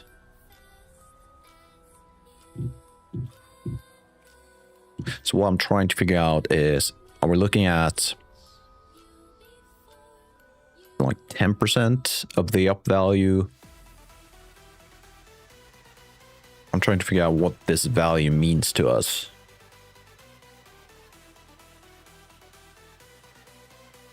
Am I multiplying the up vector of each point based or the density of that point depending on its slope with this strength value? That's the question. Can I find documentation for this? So Unreal Engine by PCG normal density nodes. Let's see if we got some information about this guy.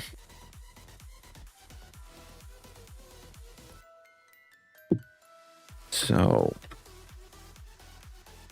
what does he? No information there. How about this?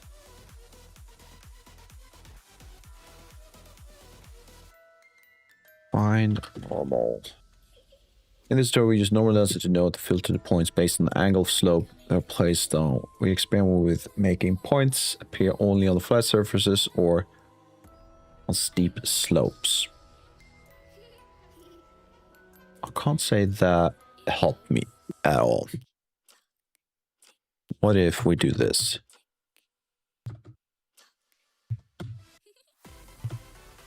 That did nothing.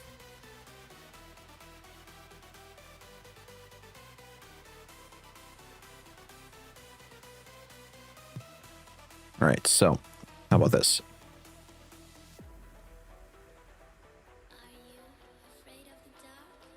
I'm going to move this out. We're going to do a density filter.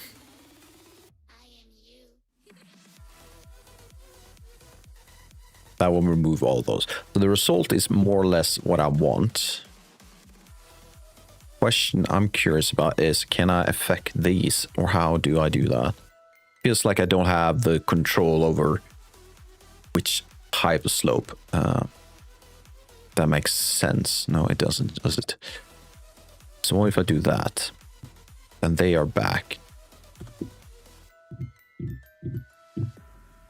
I want to be able to control the slope better. Is there something in this tutorial that I'm missing?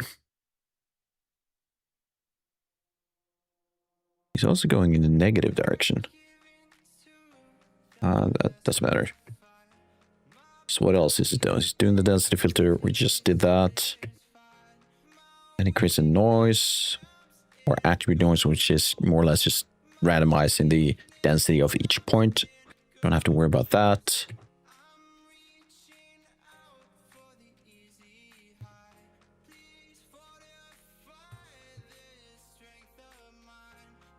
Yeah, that didn't do much for me.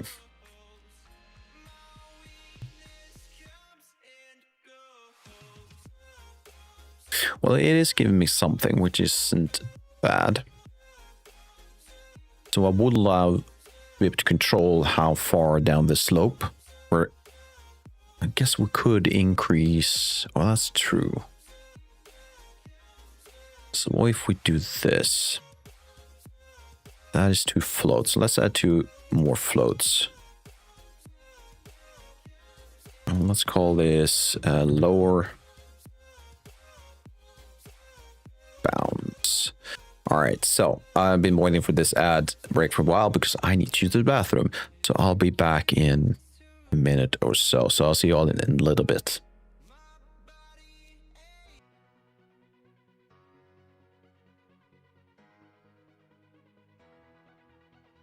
All right, and ads are done. Perfect. Right. So we're going to create these floats similar to what we did with the strength and normal parameter. We want to create these bounds floats so we can test it out. This one by default is 0.5 and this by default is usually 1. So let's open this guy and let's drag and drop. Let's try that again. Drag and drop. No. I know this is possible. There we go. There we go. Save. So, what I'm expecting to see now, if I lower the up bounds, we should see less points in the middle or on the flat areas. Yeah. That's good to know. And if I lower this value, we see an increase on the slopes, which we don't want. So if I increase this even further, I'm moving into more versions of slopes on various angles. Okay. Let's think this through. If I keep this as 1, none of these, well, there will be some effect, but I need to increase it quite a lot. If I keep it to 0.5,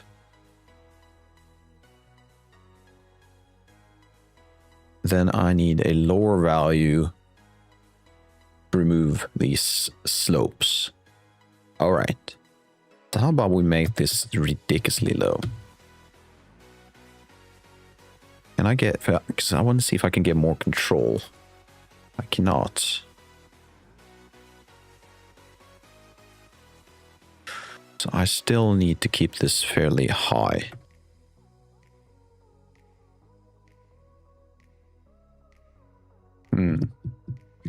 So there is a way to balance this, it looks like. So I'm going to keep it at 0.1. Maybe slightly lower. How about 0.05? Right. Now I can see I have more gray values in this area. So if I increase this, I should see some of them go away. Perfect.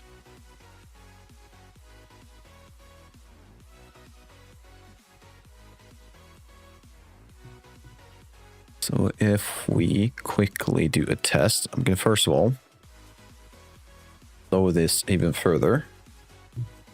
So now, how many points do I have now? I have 8,000. Let's go even further. Let's go around 4,000. Good. And at the end of this guy, Static mesh spawner. There is PCG 3, I believe. Yeah. Let's pick this guy.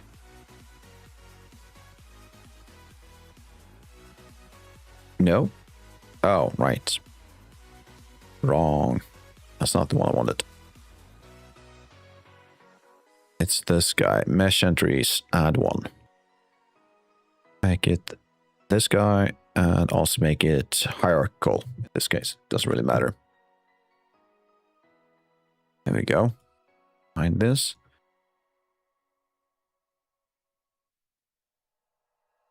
Awesome. And there's another thing. It's not important for this test. I pretty much figure out what I want to do with this test. I would love to be more control. But it seems like what I do have, which is the ability to adjust the strength and the values the density filter would be removing, should be more than enough for a initial test or initial version of this new feature to the main Forest PCG. And how I fix this sloping tree, I believe, if I should be after density, right? I'm curious though. What if I add transform points? So I want to do is go to rotation, do an absolute rotation, I believe. Face off. If I do that, now they're straight. So I'm curious about though. So this guy's dependent on the normal of points, right? Well, if I add this guy in front, it should, in theory, at least in my head, this guy should no longer work because everything is pointing upwards. They don't have any angles. So it should be all white now. And yeah, looks like it is, because now you can see I have trees on the slope. So if I remove and do this, they are now down. Okay. All right, so where we go from here is that I'm going to save, turn this off. I'm going to go back to this guy. And we're going to add this normal slope thing somewhere. Not sure yet. I guess the best place to do it,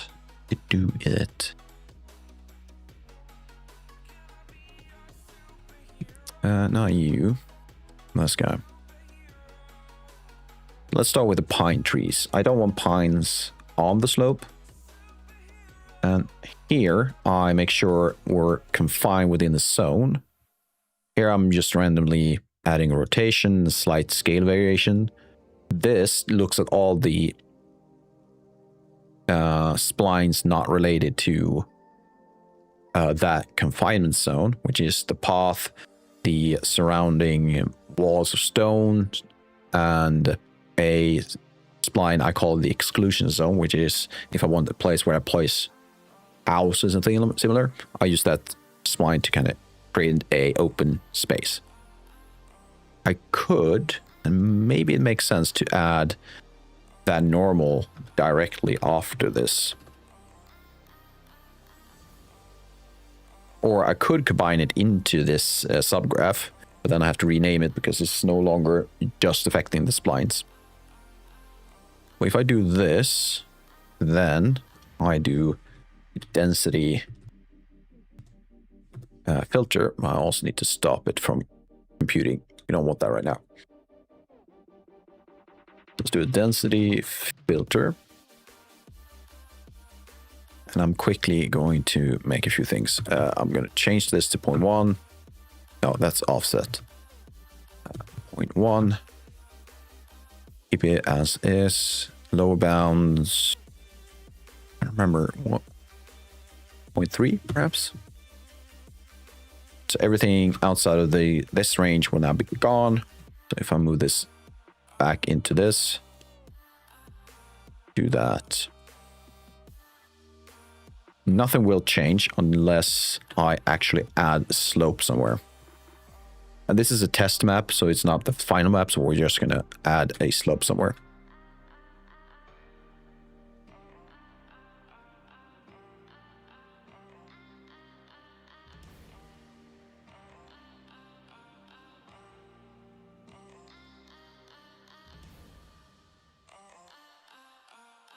And let's just grab a paint mode. There we go. Let's try the noise brush. That looks like fun. I probably don't have it at that strength. Noise scale, no clue. Rarely do any painting on landscape, so let's see what just happens. Oh, Ulay has no information sign. Oh, god damn. Landscape. How about we turn that off for now? I'm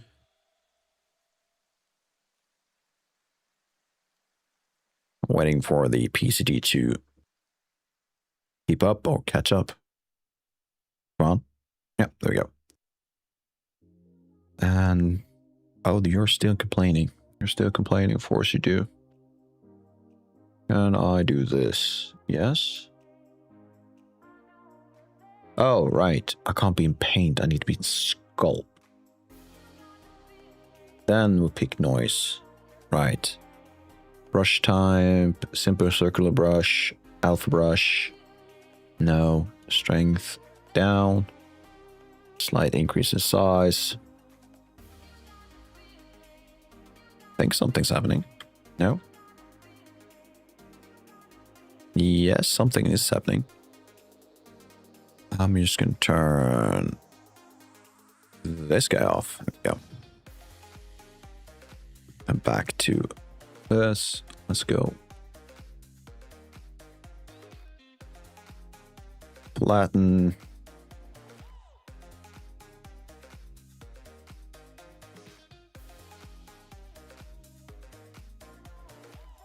It's just going to be something really messy. Don't need any super fancy stuff.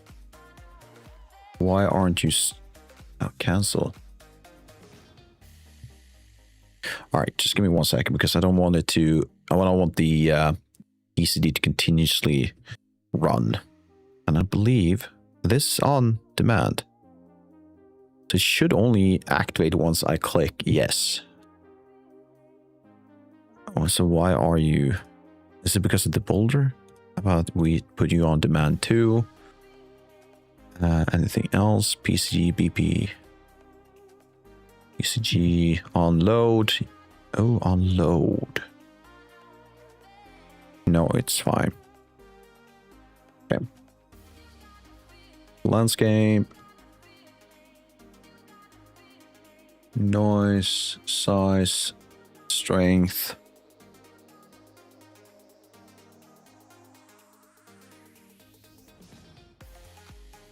Which one is subtracting again? Which button is it? Is it shift control? I can't remember. Let's just add random stuff.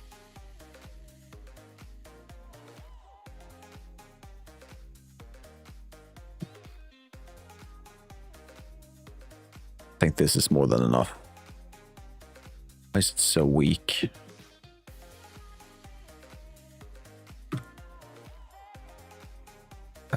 Smooth. And ramp.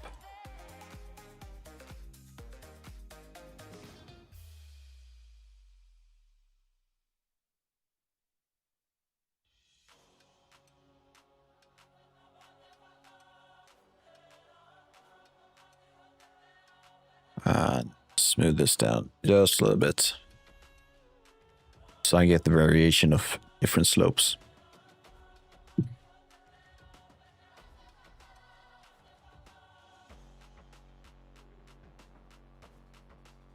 That should be good enough. Because now I have these very sharp angles. Actually, let's make this one slightly less sharp. So I have 90 degrees. I have roughly, I'll give or take 40, 45 degrees. And did Unreal crash? No, we're fine. Right, so with this, let's stop sculpting. Unhide this. So what I want to see is, yeah, just what it's doing right now. Following along, more or less. But this. Clean up. Regenerate. Nothing's flying, something is flying. All right.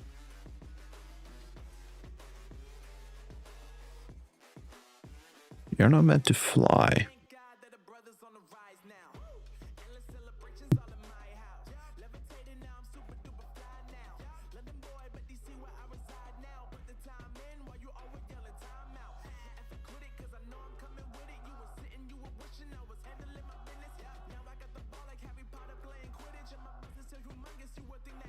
All right, let's see.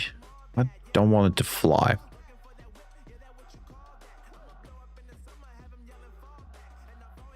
Dip down.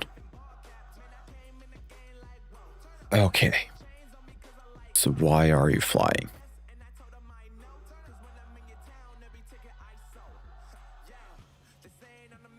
Does that make sense? I'm gonna say no.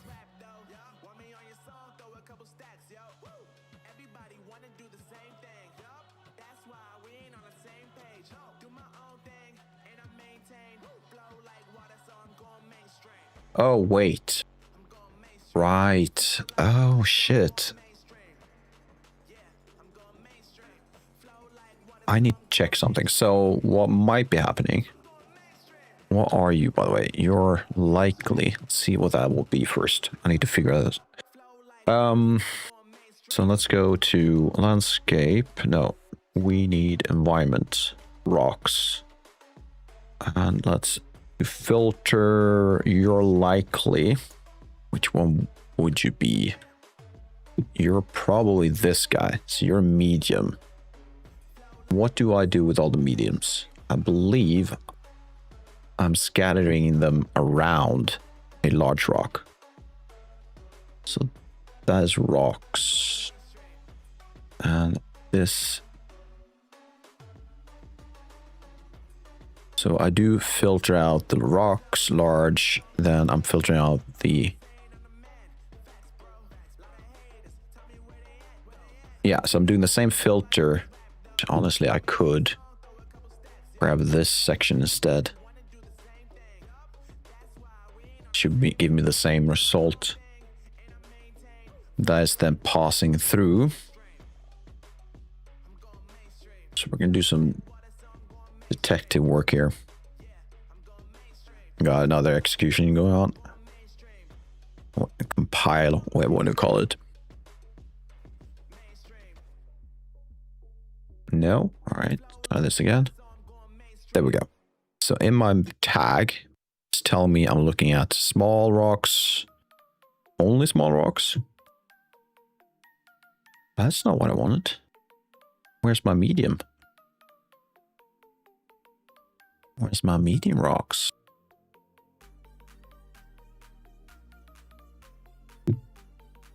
Let's do pause. So this guy contains medium, large, small rocks.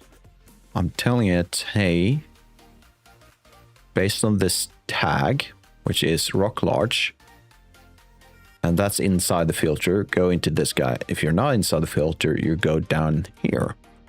So you should contain small and medium. You do.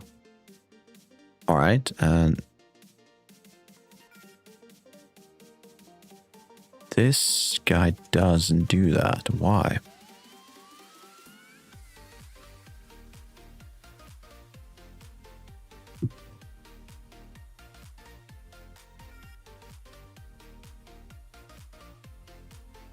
Now I'm confused. Is it because feel like I've said that so many times this stream. Because this, because that. No, it's not this.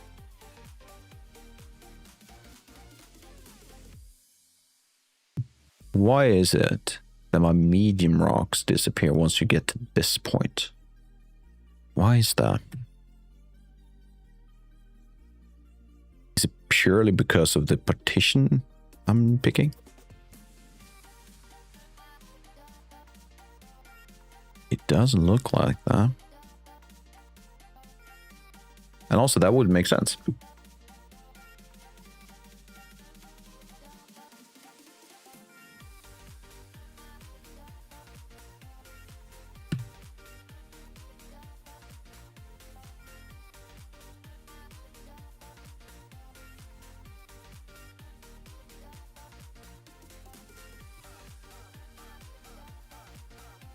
So there is a medium one.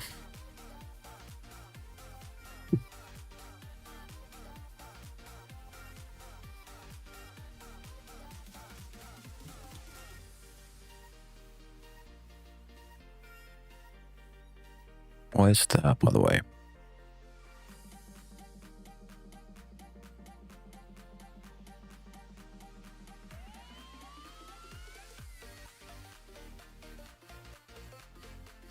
I don't like this.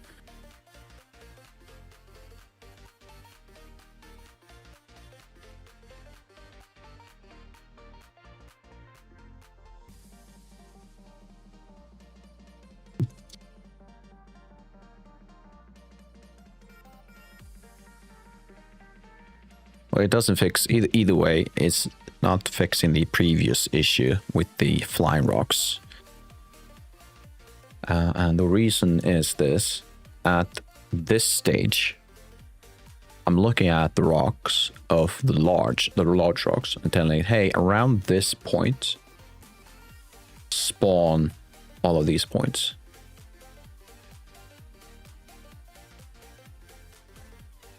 And there probably is a rock, large rock somewhere. It could be this one.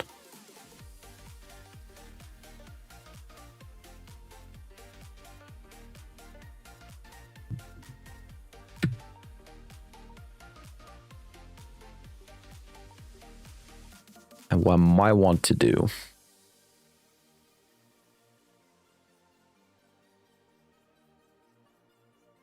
I might have to do a different approach, to be honest. Right? About this. I'm gonna have a look. Let's do absolute. Let's do a 4. Don't need the biggest size. So that is a large rock.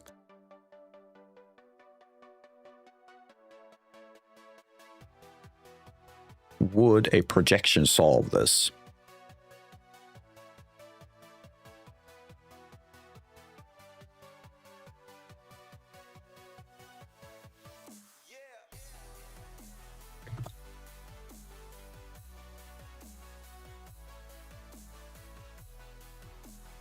Why on earth are you so big?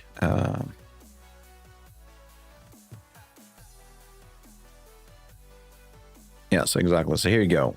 What the points before I start manipulating them looks like. I have this entire section below the ground, which is not ideal. What I could potentially do is if I do this and then landscape.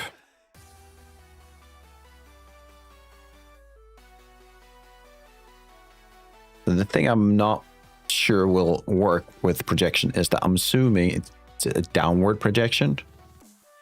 So if you're already beneath landscape, you're not going to go above it. You're going to stay below it. You did not. I like that. So it does both ways. Okay. I like that. So if I then... I'm also doing this. which is an offset. So I'm moving the point in X, Y, or Z direction. So instead of doing this after the transform, we're going to disconnect that. And we're going to move this one into this. And this one into that. So even if I move the points in X, Y, X and Y, they'll still be back on top. So let's see how that works.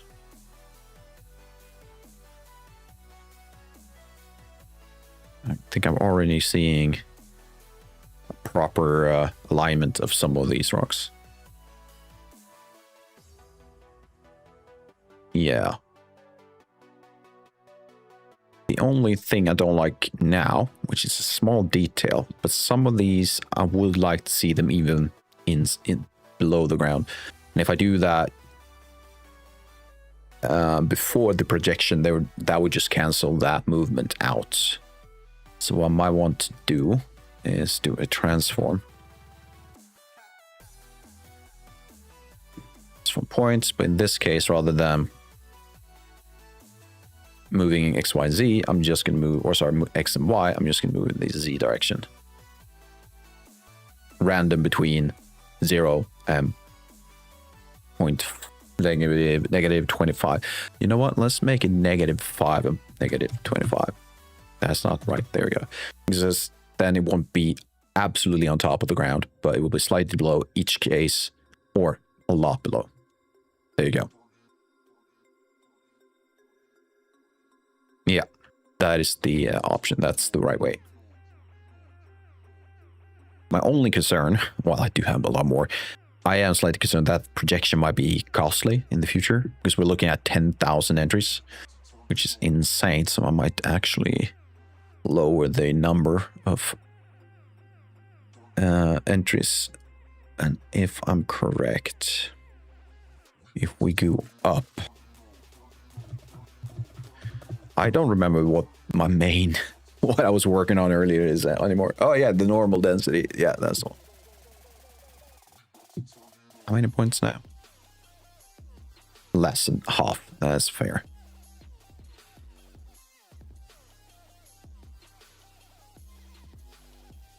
And sometime today,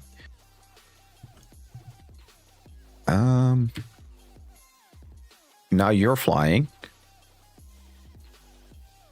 Why are you flying? Does that make sense? Because I believe that is a large rock, and the large rocks, they do assume based on landscape sampler already, so they should be flying. All right. So let's make sure.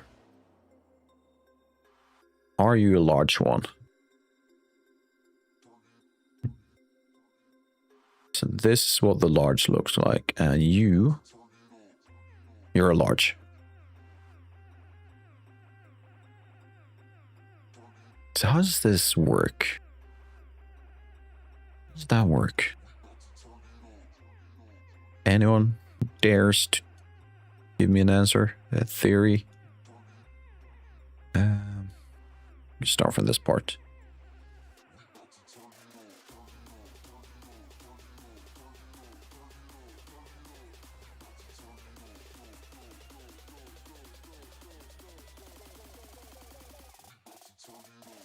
You know, we can do it this way instead. Where are you?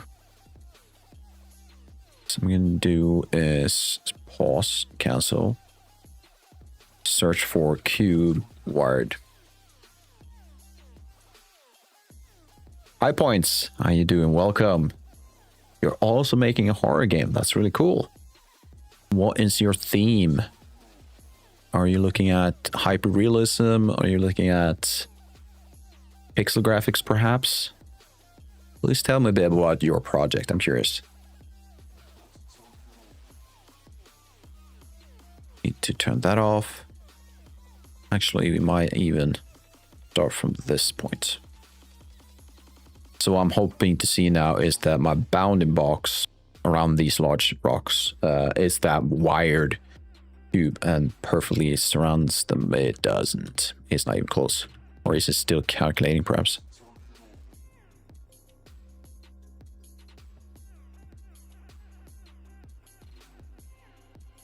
So what's going on? How about we reset that? Oh, that makes sense, because I had it at absolute, which makes it 1 by 1.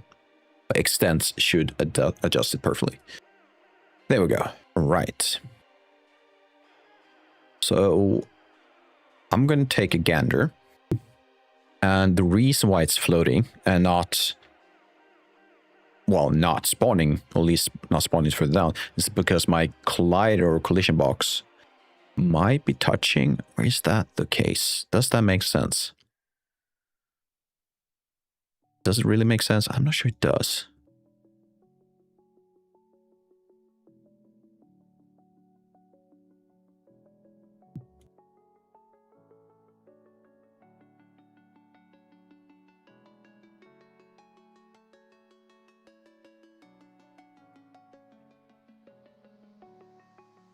So, how should we go about this? I mean, it could be that just adding that normal density will just fix it, right?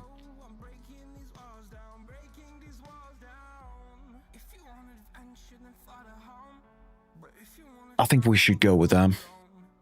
I think we should just go with adding that normal density filter stuff. And if we do that at the correct point, we should be fine. Oh no, I think I know what it is. You know what? I figured out why this is floating. It's because of this guy. I was kind of pointing to that earlier with by moving in X and Y, we will have points that will be perfectly aligned with the ground or another object. But if you move them, then all of a sudden they might be, in this case, like in this case, lying above the ground. So the solution will be to kind of just turn this guy off. And there we go. Now it's back on ground again. Right. So now I have an option. 2 options. I could not do the transform, which might be unnecessary because the surface sampler already does something similar. This transform is just adding on top of that. So if I turn off all offset, that might be honestly just fixing the issue for me. And next will be purely relying on a project or a normal density or a combination of those two. So what I'm going to say is I'm going to turn off these other than the downward direction. So let's reset these like so and enable you again. We're not going to see this particular rock we've been looking at because, as you can see, this small cube should be one of the trees, which I'm told it to do not spawn on trees. So we shouldn't see that. And let's delete this one and save. Right, there you go. You can see the tree cube right there. Any other flying saucers anywhere? No, everything is aligning. Is it in the ground? It is.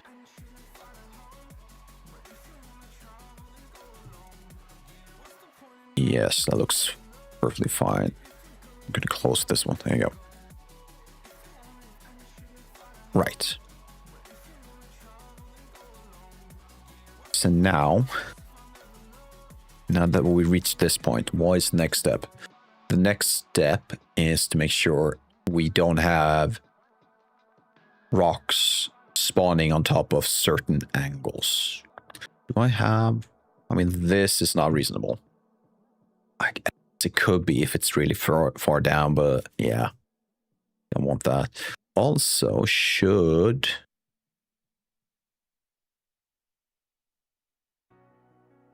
I make this guy facing upwards? similar to how we would make the trees face upwards. Have I already fixed that, by the way? It looks like I have. I have not. So absolute rotation. There you go.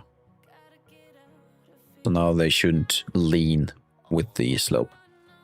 Should I do the same for this guy, though? If I do, there's a chance I might see floating rocks again, so let's not. However, I don't like this. This I don't like, so we're not going to have that or this.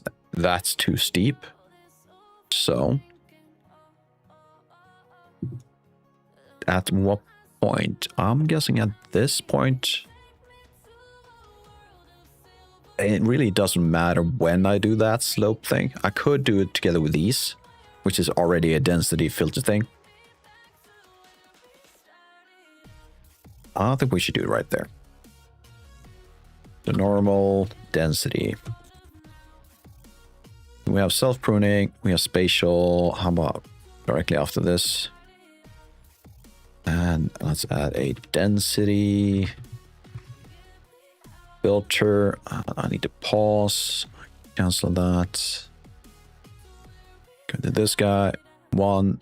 Offset 0.1.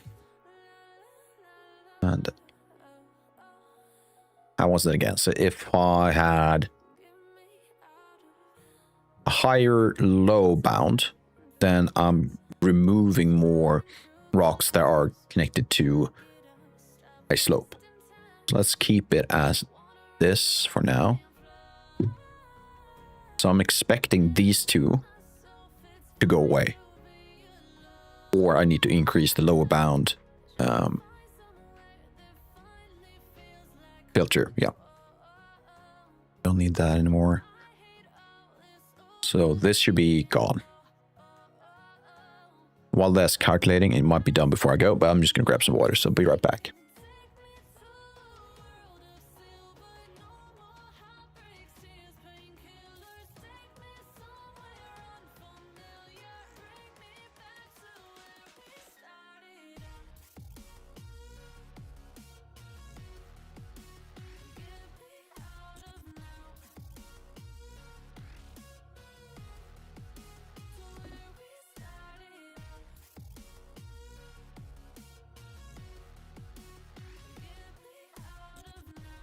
Right. That didn't work. You should be a large rock. Why aren't you gone?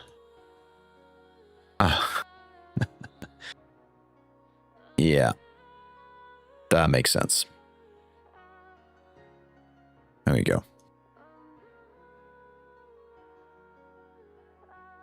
Bonus points or a golden star if you can, or gold star if you can figure out why that didn't work. It's quite simple, to be honest.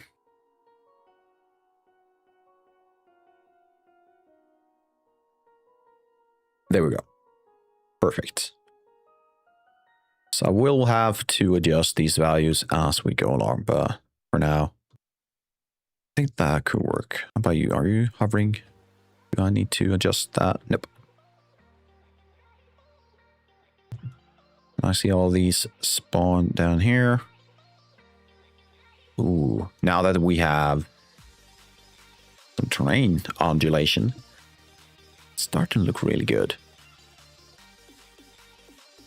All I need to do now is fix the material. I still don't know why it's not spawning or showing up correctly. I'll be after the stream type of thing. Off stream, yeah. Awesome.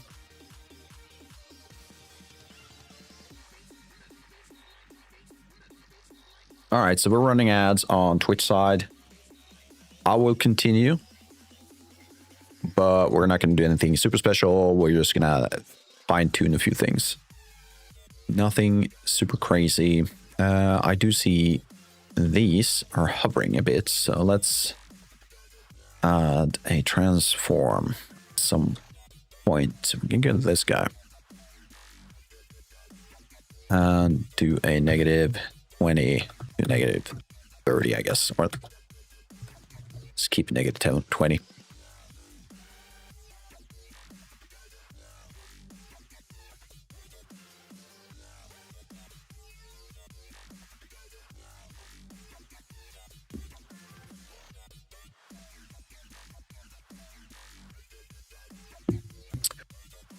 Right.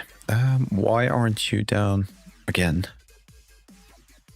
Again, wrong. Damn tree.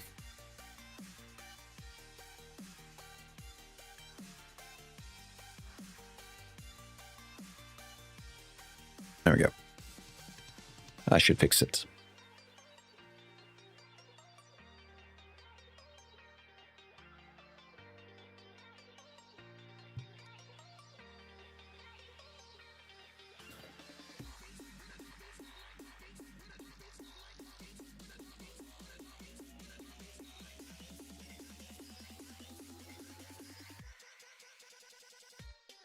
All right. Started my AC.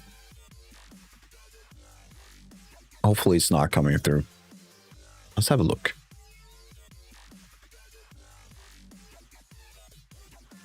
I think we're fine. Yep. I think we're fine. All right. Twitch, welcome back. Didn't miss anything super important. I just made sure that my trees just went down a bit. Nothing else.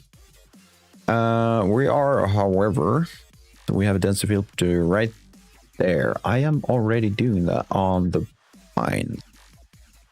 Some of them are still spawning. You're not meant to do that.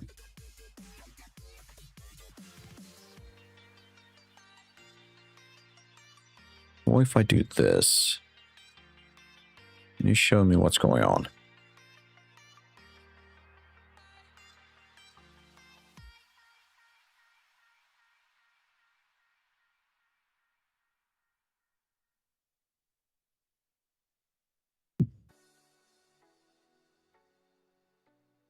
Yes? Hello? Thank you? No? Oh, could it be that this guy... Oh, right. I am making this transform the rotation of these trees. The rotation be absolute 0 in X and Y, which means no slope. So I can't use this after the point. Now I need to do it before the point. So nothing straightforward, it seems. So how about this? All right, there we go. Cancel, move. Save, by the way. Let's move these over here.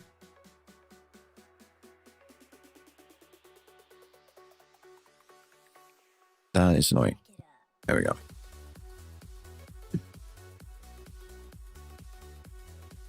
So how about that? So now we can see, holy, why are you so weird? Oh, it's not weird. It's pointing this direction. Right. So if I then... It should already be removing that point. Because this density filter should be removing it. Why aren't you removing it?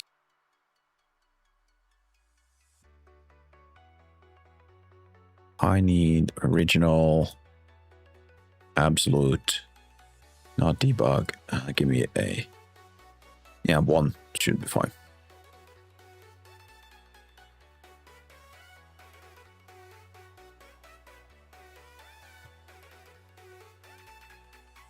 Neither of these points should be spawning.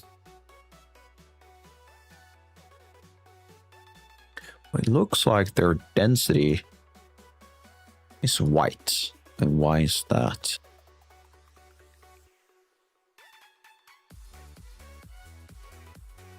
Shouldn't it be something else?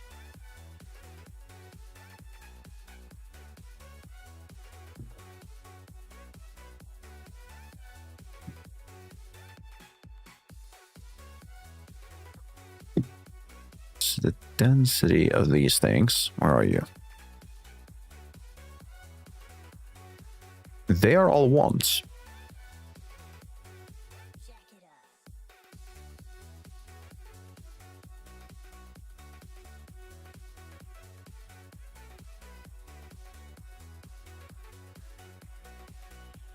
Why?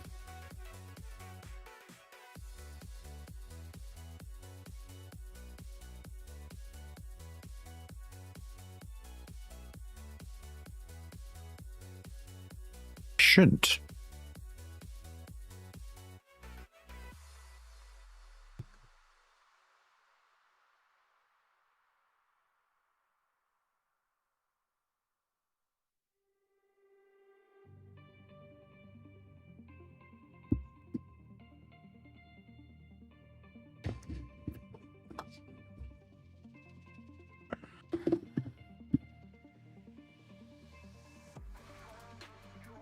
You're right, it doesn't make sense. Because these are obviously not pointing upwards.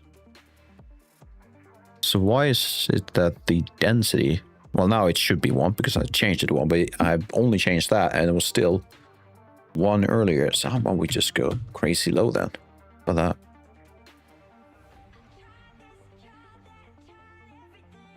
I should probably turn off all the other spawners. Still 1. All right. How about this? I'm going to temporarily turn these off. We don't need those. Hopefully that speed things up a bit.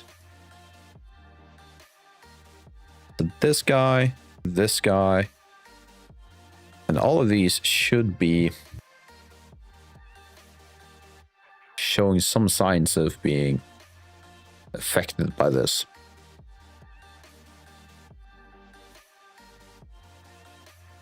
Oh, something happened.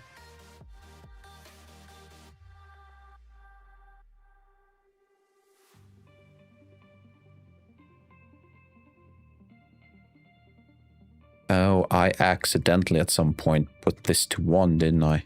I did. There you go. There you go.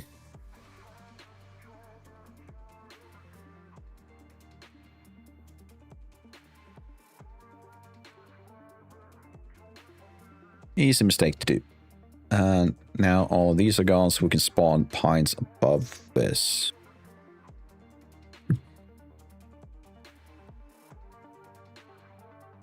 Do I want to have pines in this area? I don't think I do. So what we do then is increase... No, increase this, right?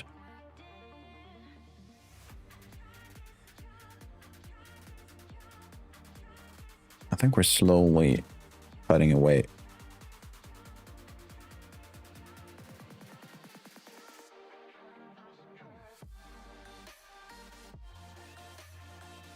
Could technically... I don't want that though. So my thinking was perhaps I should set the lower bounds and upper bounds to all to be at 1 or near 1 for the lower bounds. Which would mean pines would only spawn on near perfect leveled surfaces. But that isn't what I want, is it? No. I do want to be quite high. 2.65, see what that gives us. Right. Next, I do want to move this along.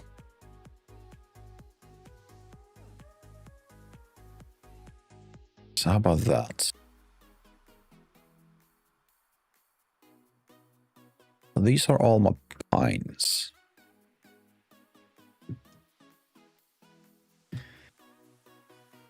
Let's see what that looks like. How about we start playing from here? See if we can figure out what we want to do next.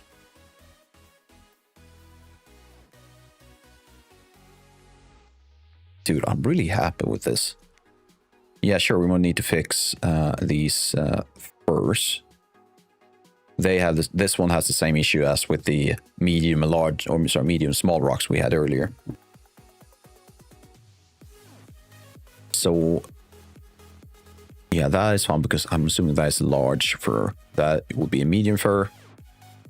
And up here, everything seems to be spawning the way I want it to.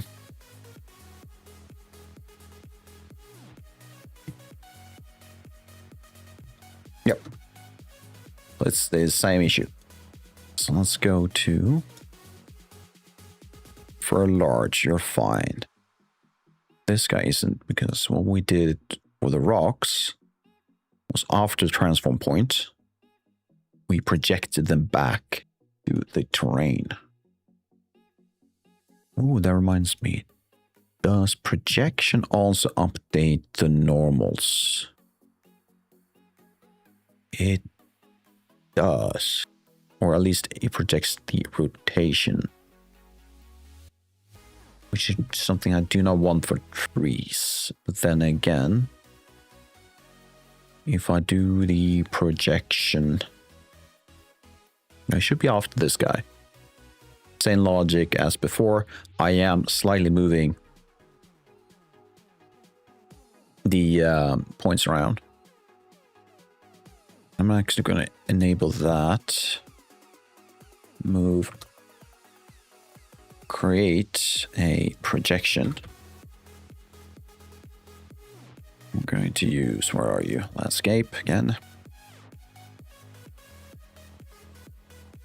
Like so.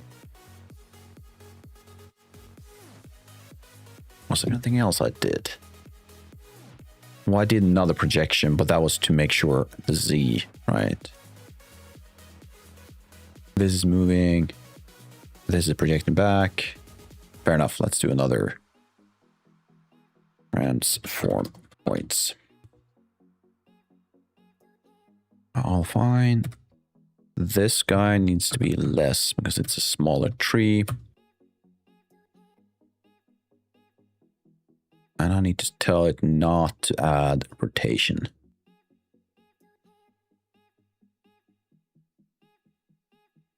So with that, we should not see any flying medium trees anymore. Small, yes, but not medium. You're okay.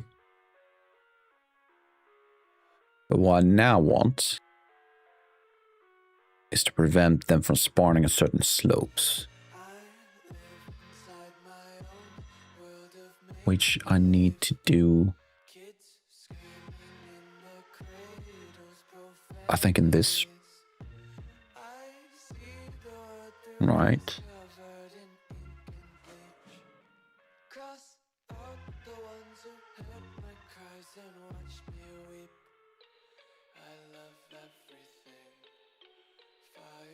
Yeah, it needs to be right there.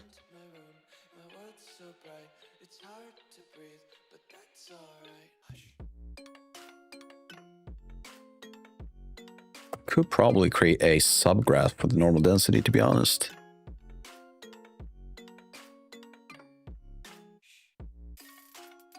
How would that? All right, let's do another experiment. So, what I believe could happen. Do I have? Should be this name. Okay, so if I go to Visage graph, do I need to do it on each point? Does it need to be a loop? Might have to be a loop.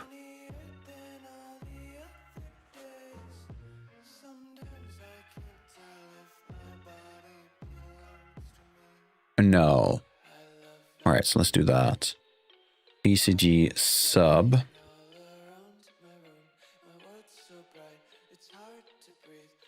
Normal to density. Let's go into this guy.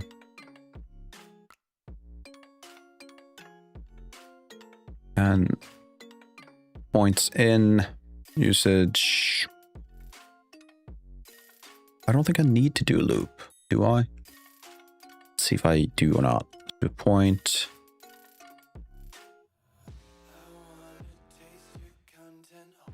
Let's do a normal.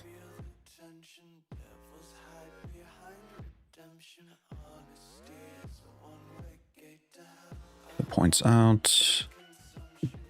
Points. Normal. Then I want a normal to density.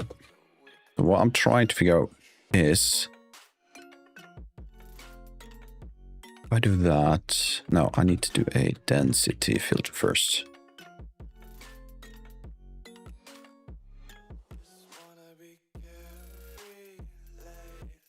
Let's do that. So here's my thought.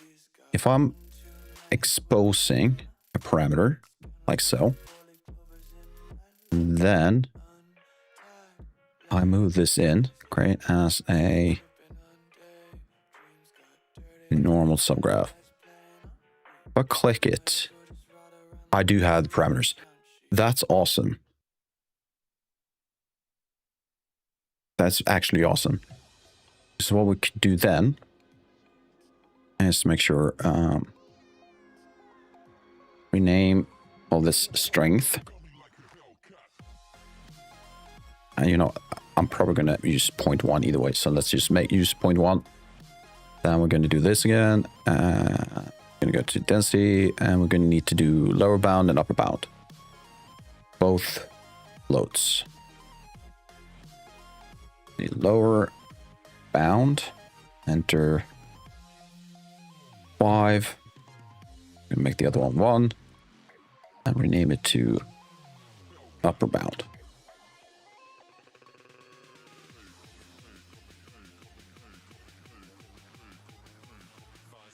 Open these up, add you to strength.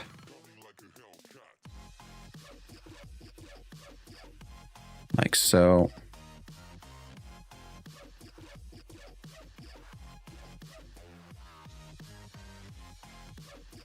And like so.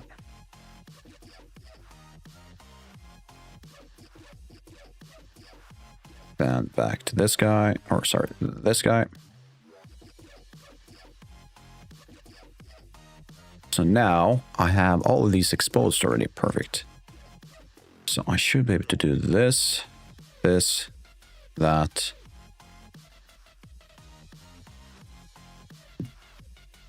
And then it should be done. Now I can just copy paste this guy. And this is for medium. Or maybe it's not working. Who knows? There might be a few things I'm missing. Let's do a debug.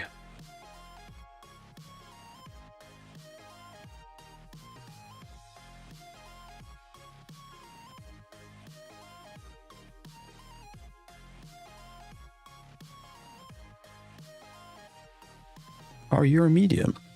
Are you? Oh, you are.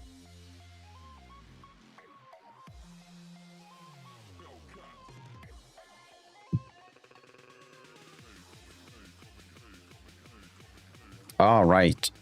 They were points like that. Oh, that's true. Right. Which means what? It means I need to do the normal density thing between these two.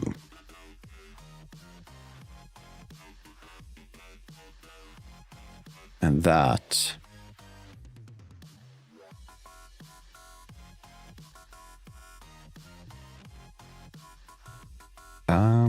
Where is it?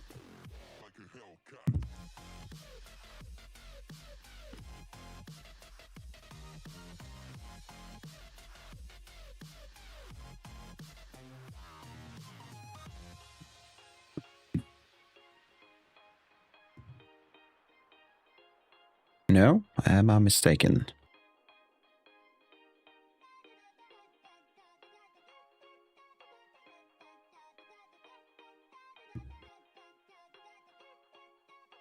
Hello. Oh. That makes sense. Right. So now they're back. And I need to actually do this. Now you disappeared.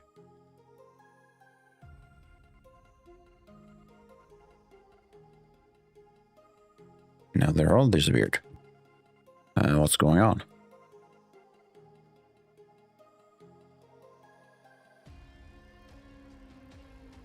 You're not meant to all disappear.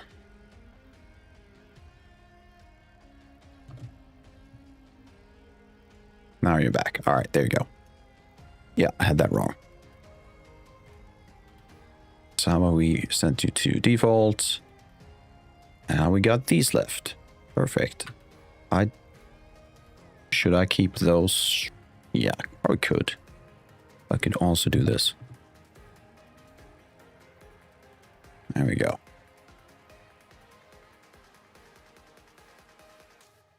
And so what you're doing is just moving those.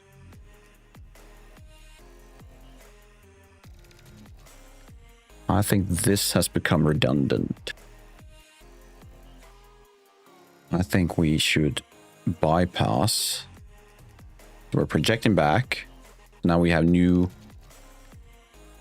rotations and positions. We're telling it, hey, based on the slope, remove these. We're still keeping those fairly flat. But I want them to be absolutely flat. And I want them to rotate randomly between 360 in, was it? Pitch, roll, the yaw, or Z, and move down.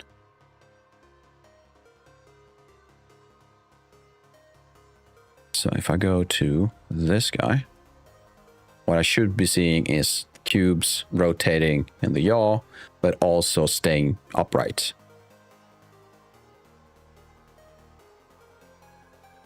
And yeah, as expected. So now if I delete this guy, delete that guy, move these further, I'll clean this up off stream. Don't have to watch me do some cleanup. That's no fun. Perfect. Awesome progress. Awesome. Also, I think we're past the regular streaming time. I mean, it's been a while since I felt that I could just breeze through full stream.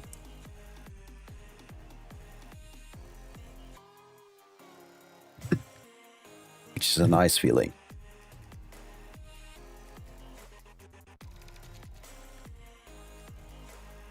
Just making sure everything still works, though. That would be terrible if I've been talking to no one because everything's scuffed, which has happened even earlier today.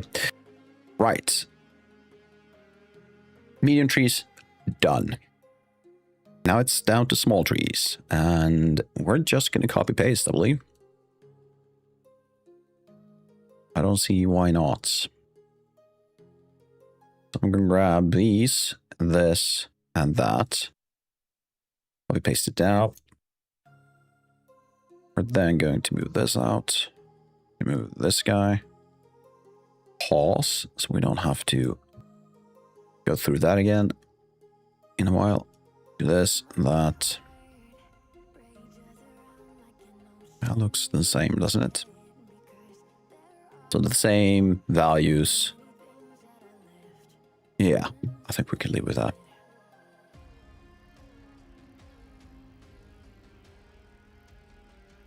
Nothing?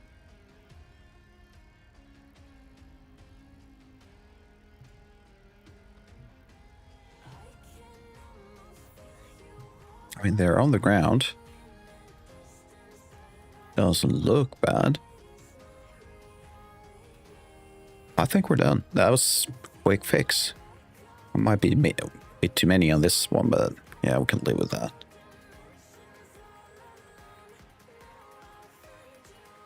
Awesome. I then need to pick this subgraph. Where are you?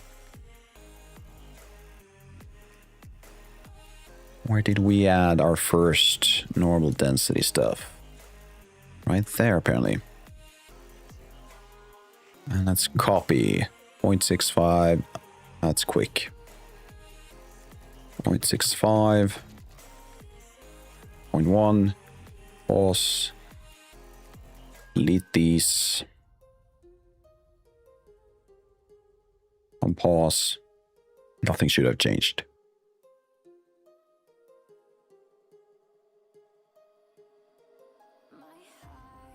Right. That's pines. How about fir? I don't think I did anything to the firs, did I? No. I'm assuming it should be roughly the same process. Apart from, previously we were spawning around the fir trees, the large fir trees, but now we're spawning the fir trees on top of the landscape, which is this part. This one, again, just telling us which zone to spawn in. And this is the data out. You are doing the 0, pitch, or roll thing, but you're also doing the 360, which means that I can just grab this, telling it, hey, use this first. So all for large no longer should be spawning based on these. So if I go back, I'm not sure if it's going to work. Because there are currently no large fir trees on top of the slopes. So how about we fix that? I'm going to pause. I'm going to hide this. So we have a large fir tree right there.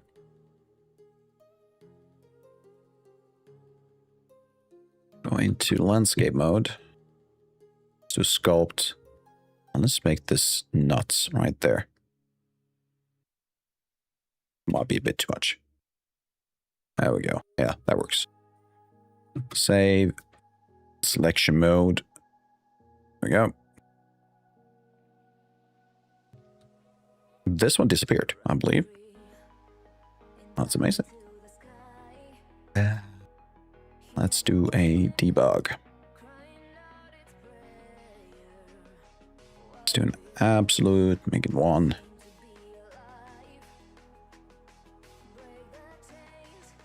That is our 1. Let's make it 2.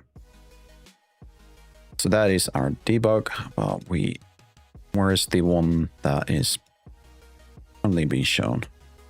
That, not that. Not that guy.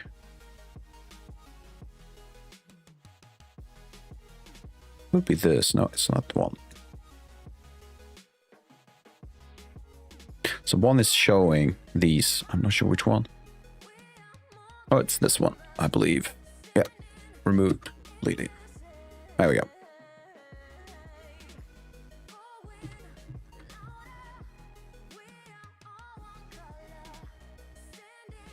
Yeah, okay, so it's correct.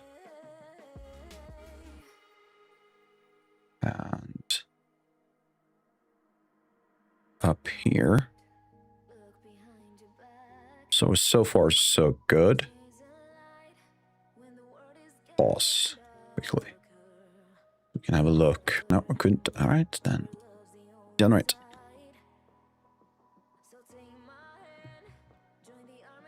Ooh, question is, do I want... I mean, I'm spawning pines there, so why not spawning firs? Yeah. So that's fine. For now, you're going back again to the yaw pitch thing. Do that. Yeah. Absolute. So from here, if I connect this like... Whoop. Like so, I should see these turning up again, yeah. Now I can delete that guy and have a look.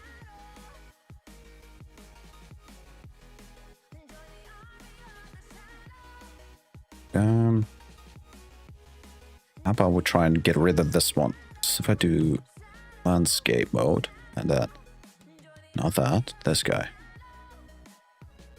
So you should disappear. There we go.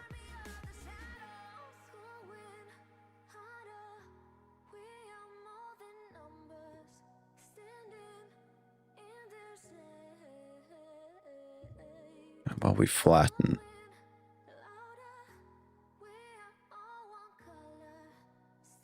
And then we have pines. Perfect. It seems to be working the way I hope it would. So what else? Any quick wins I can do right now? Um,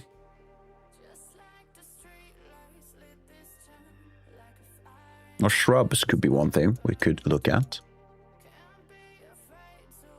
Because they would be the same thing, right? I don't want shrubs on too steep of an angle. And they are spawned directly on landscape, so it's similar to the large fir, which will be... we're adding... Where are you? Where are you? You're right there.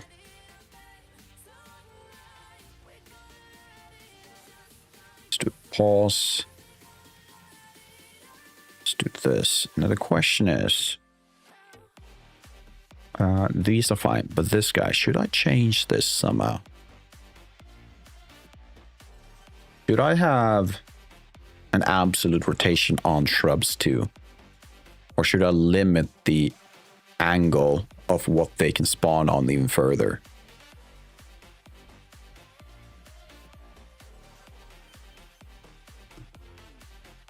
Here's my thinking. Why is it so small, by the way? Why is its image properties? Why on earth is it that small? There you go. So I can do this. I can have sharp like this. It planes out. I could have them spawn on these. And of course down here.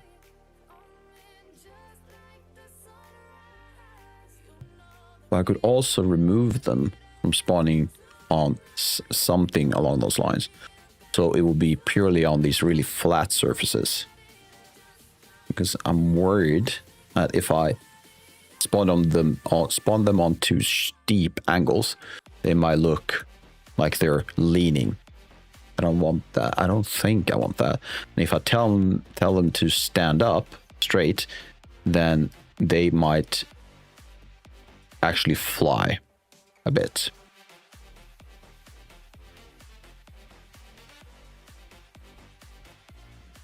So it's a balance between whether or not I want them to lean and how many places I want them to spawn. Do I want a high density? I mean, they wouldn't be leaning, would they? Right? Do grass lean or shrub? Do they lean or do they grow straight up? I think they grow straight up, right? Which would then set a limit to the amount of the values on my slopes that they could spawn on, right? In my head, that makes sense. So if I have something like this, then limit them to something like this. So everything above this will be a no, and everything below, that will be a yes. Fair. Okay, try that.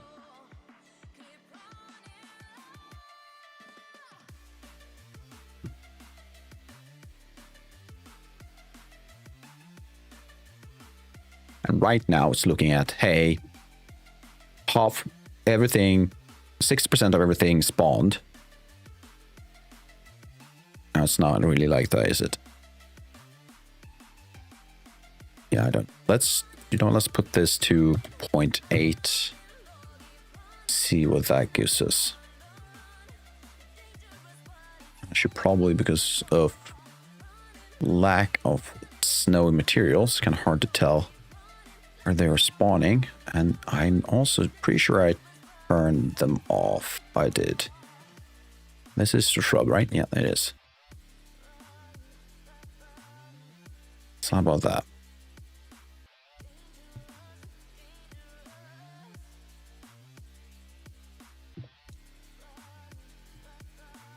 Oh, come on.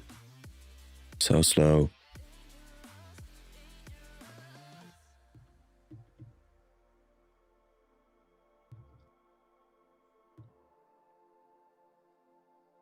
But there's nothing on here.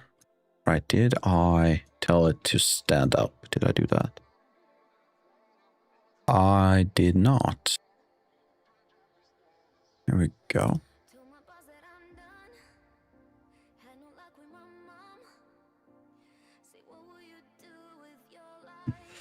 Problem I have with these shrubs, though, I need more. I need higher density.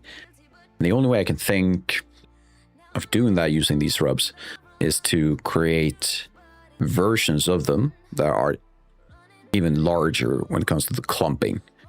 Because this guy right there, oh, can I? Yeah. This, it's not that big. It might be the size of a foot in width and height barely up to the knee. You can try it, actually, if we do this, play from here.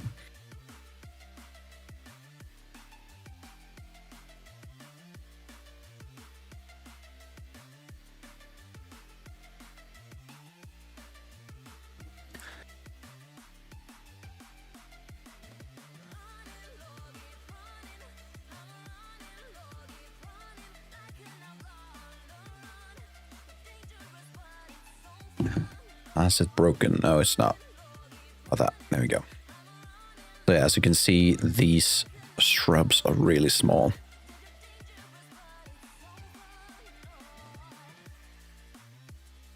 And it might not be that bad, to be honest. Because I have a secret plan. And that is... Let's snooze that. My secret plan, if I get the correct window. Where are you? Should still be open. Oh, no, I closed that one. Close it. All right, let's try that again. Where are you? Right there. So let's do this. Don't do that. So, all right. My secret plan is this. I have this asset right there. This is a moss, right? Yeah, everyone can see that. But I can use this together with probably this stony moss rocks also, and maybe some of these to create further undulation on the ground. So that together with landscape height, so I need to add some, let's call it bulbs or small hills. That together with some hand painting, I'm going to do some stuff, and also I'm going to have to look at some landscape patching, because you can add height mask or height alphas to that type of feature in Unreal, and that will allow you to place actors around the world, and that those will in turn push or shove or push down a landscape up and down or sideways. I guess. Could you do sideways? I guess you could, but you don't want to. I don't see a point to that. So I will, at some point, look at probably these three. This mossy mounds, Nordic forest ledge with moss, and mossy rocks. Not sure what to do with the ledge, because that will have to be shoved into some kind of height, because if it's on the flat ground, then you will see the backside. We don't want that. So the secret plan is simple. I need to add more stuff, because I don't think the shrubs is doing enough for me right now. But this area, I'm quite happy with this area, to be honest. And it makes me want to just go in and paint. I was kind of worried that working with the landscape painting or sculpting would be boring, but I think they could be fun. But why are you flying? Tell me, why are you flying? Am I offsetting again? I'm probably, yeah. Right. Probably, yeah.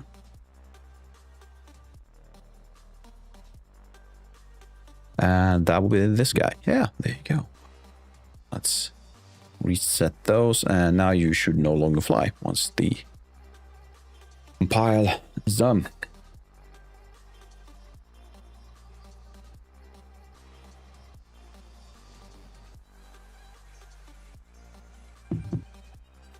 You're still flying. No, there you go.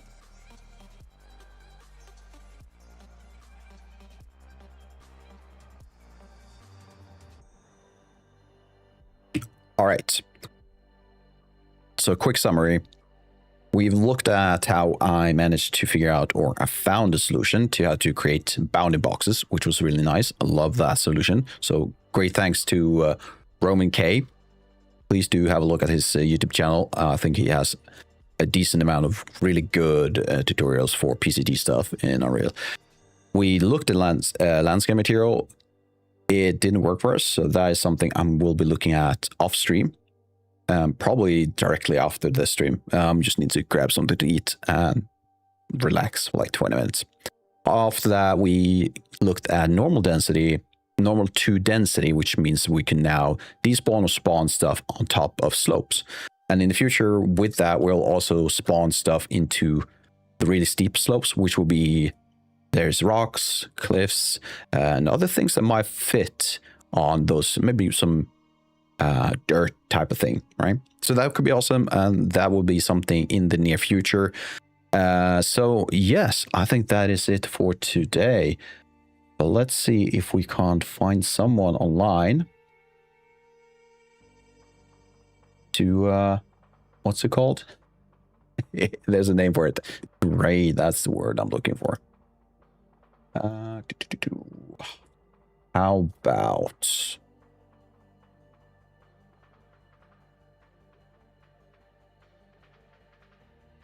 let's see.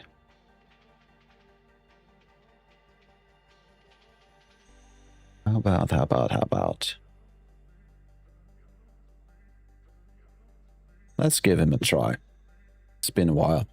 And I need to go to this area to pick. It's always the same. I need to find a way to be faster when it comes to raid stuff. I feel like I'm just dozing off. That's not the right word though, but either way.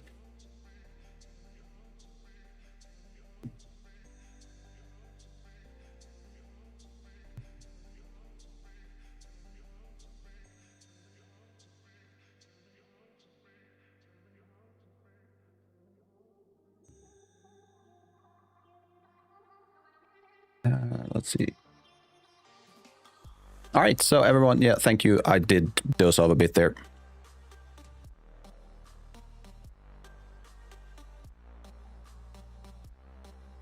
Let's try that again. Push strong button. So thank you all for showing up. I hope to see you all in the next stream. And oh, there we go. Now break. Perfect timing, isn't it? I could have snoozed that one. Scuff, as always. I'm just going to say goodbye. Have a good day, everyone. Bye-bye.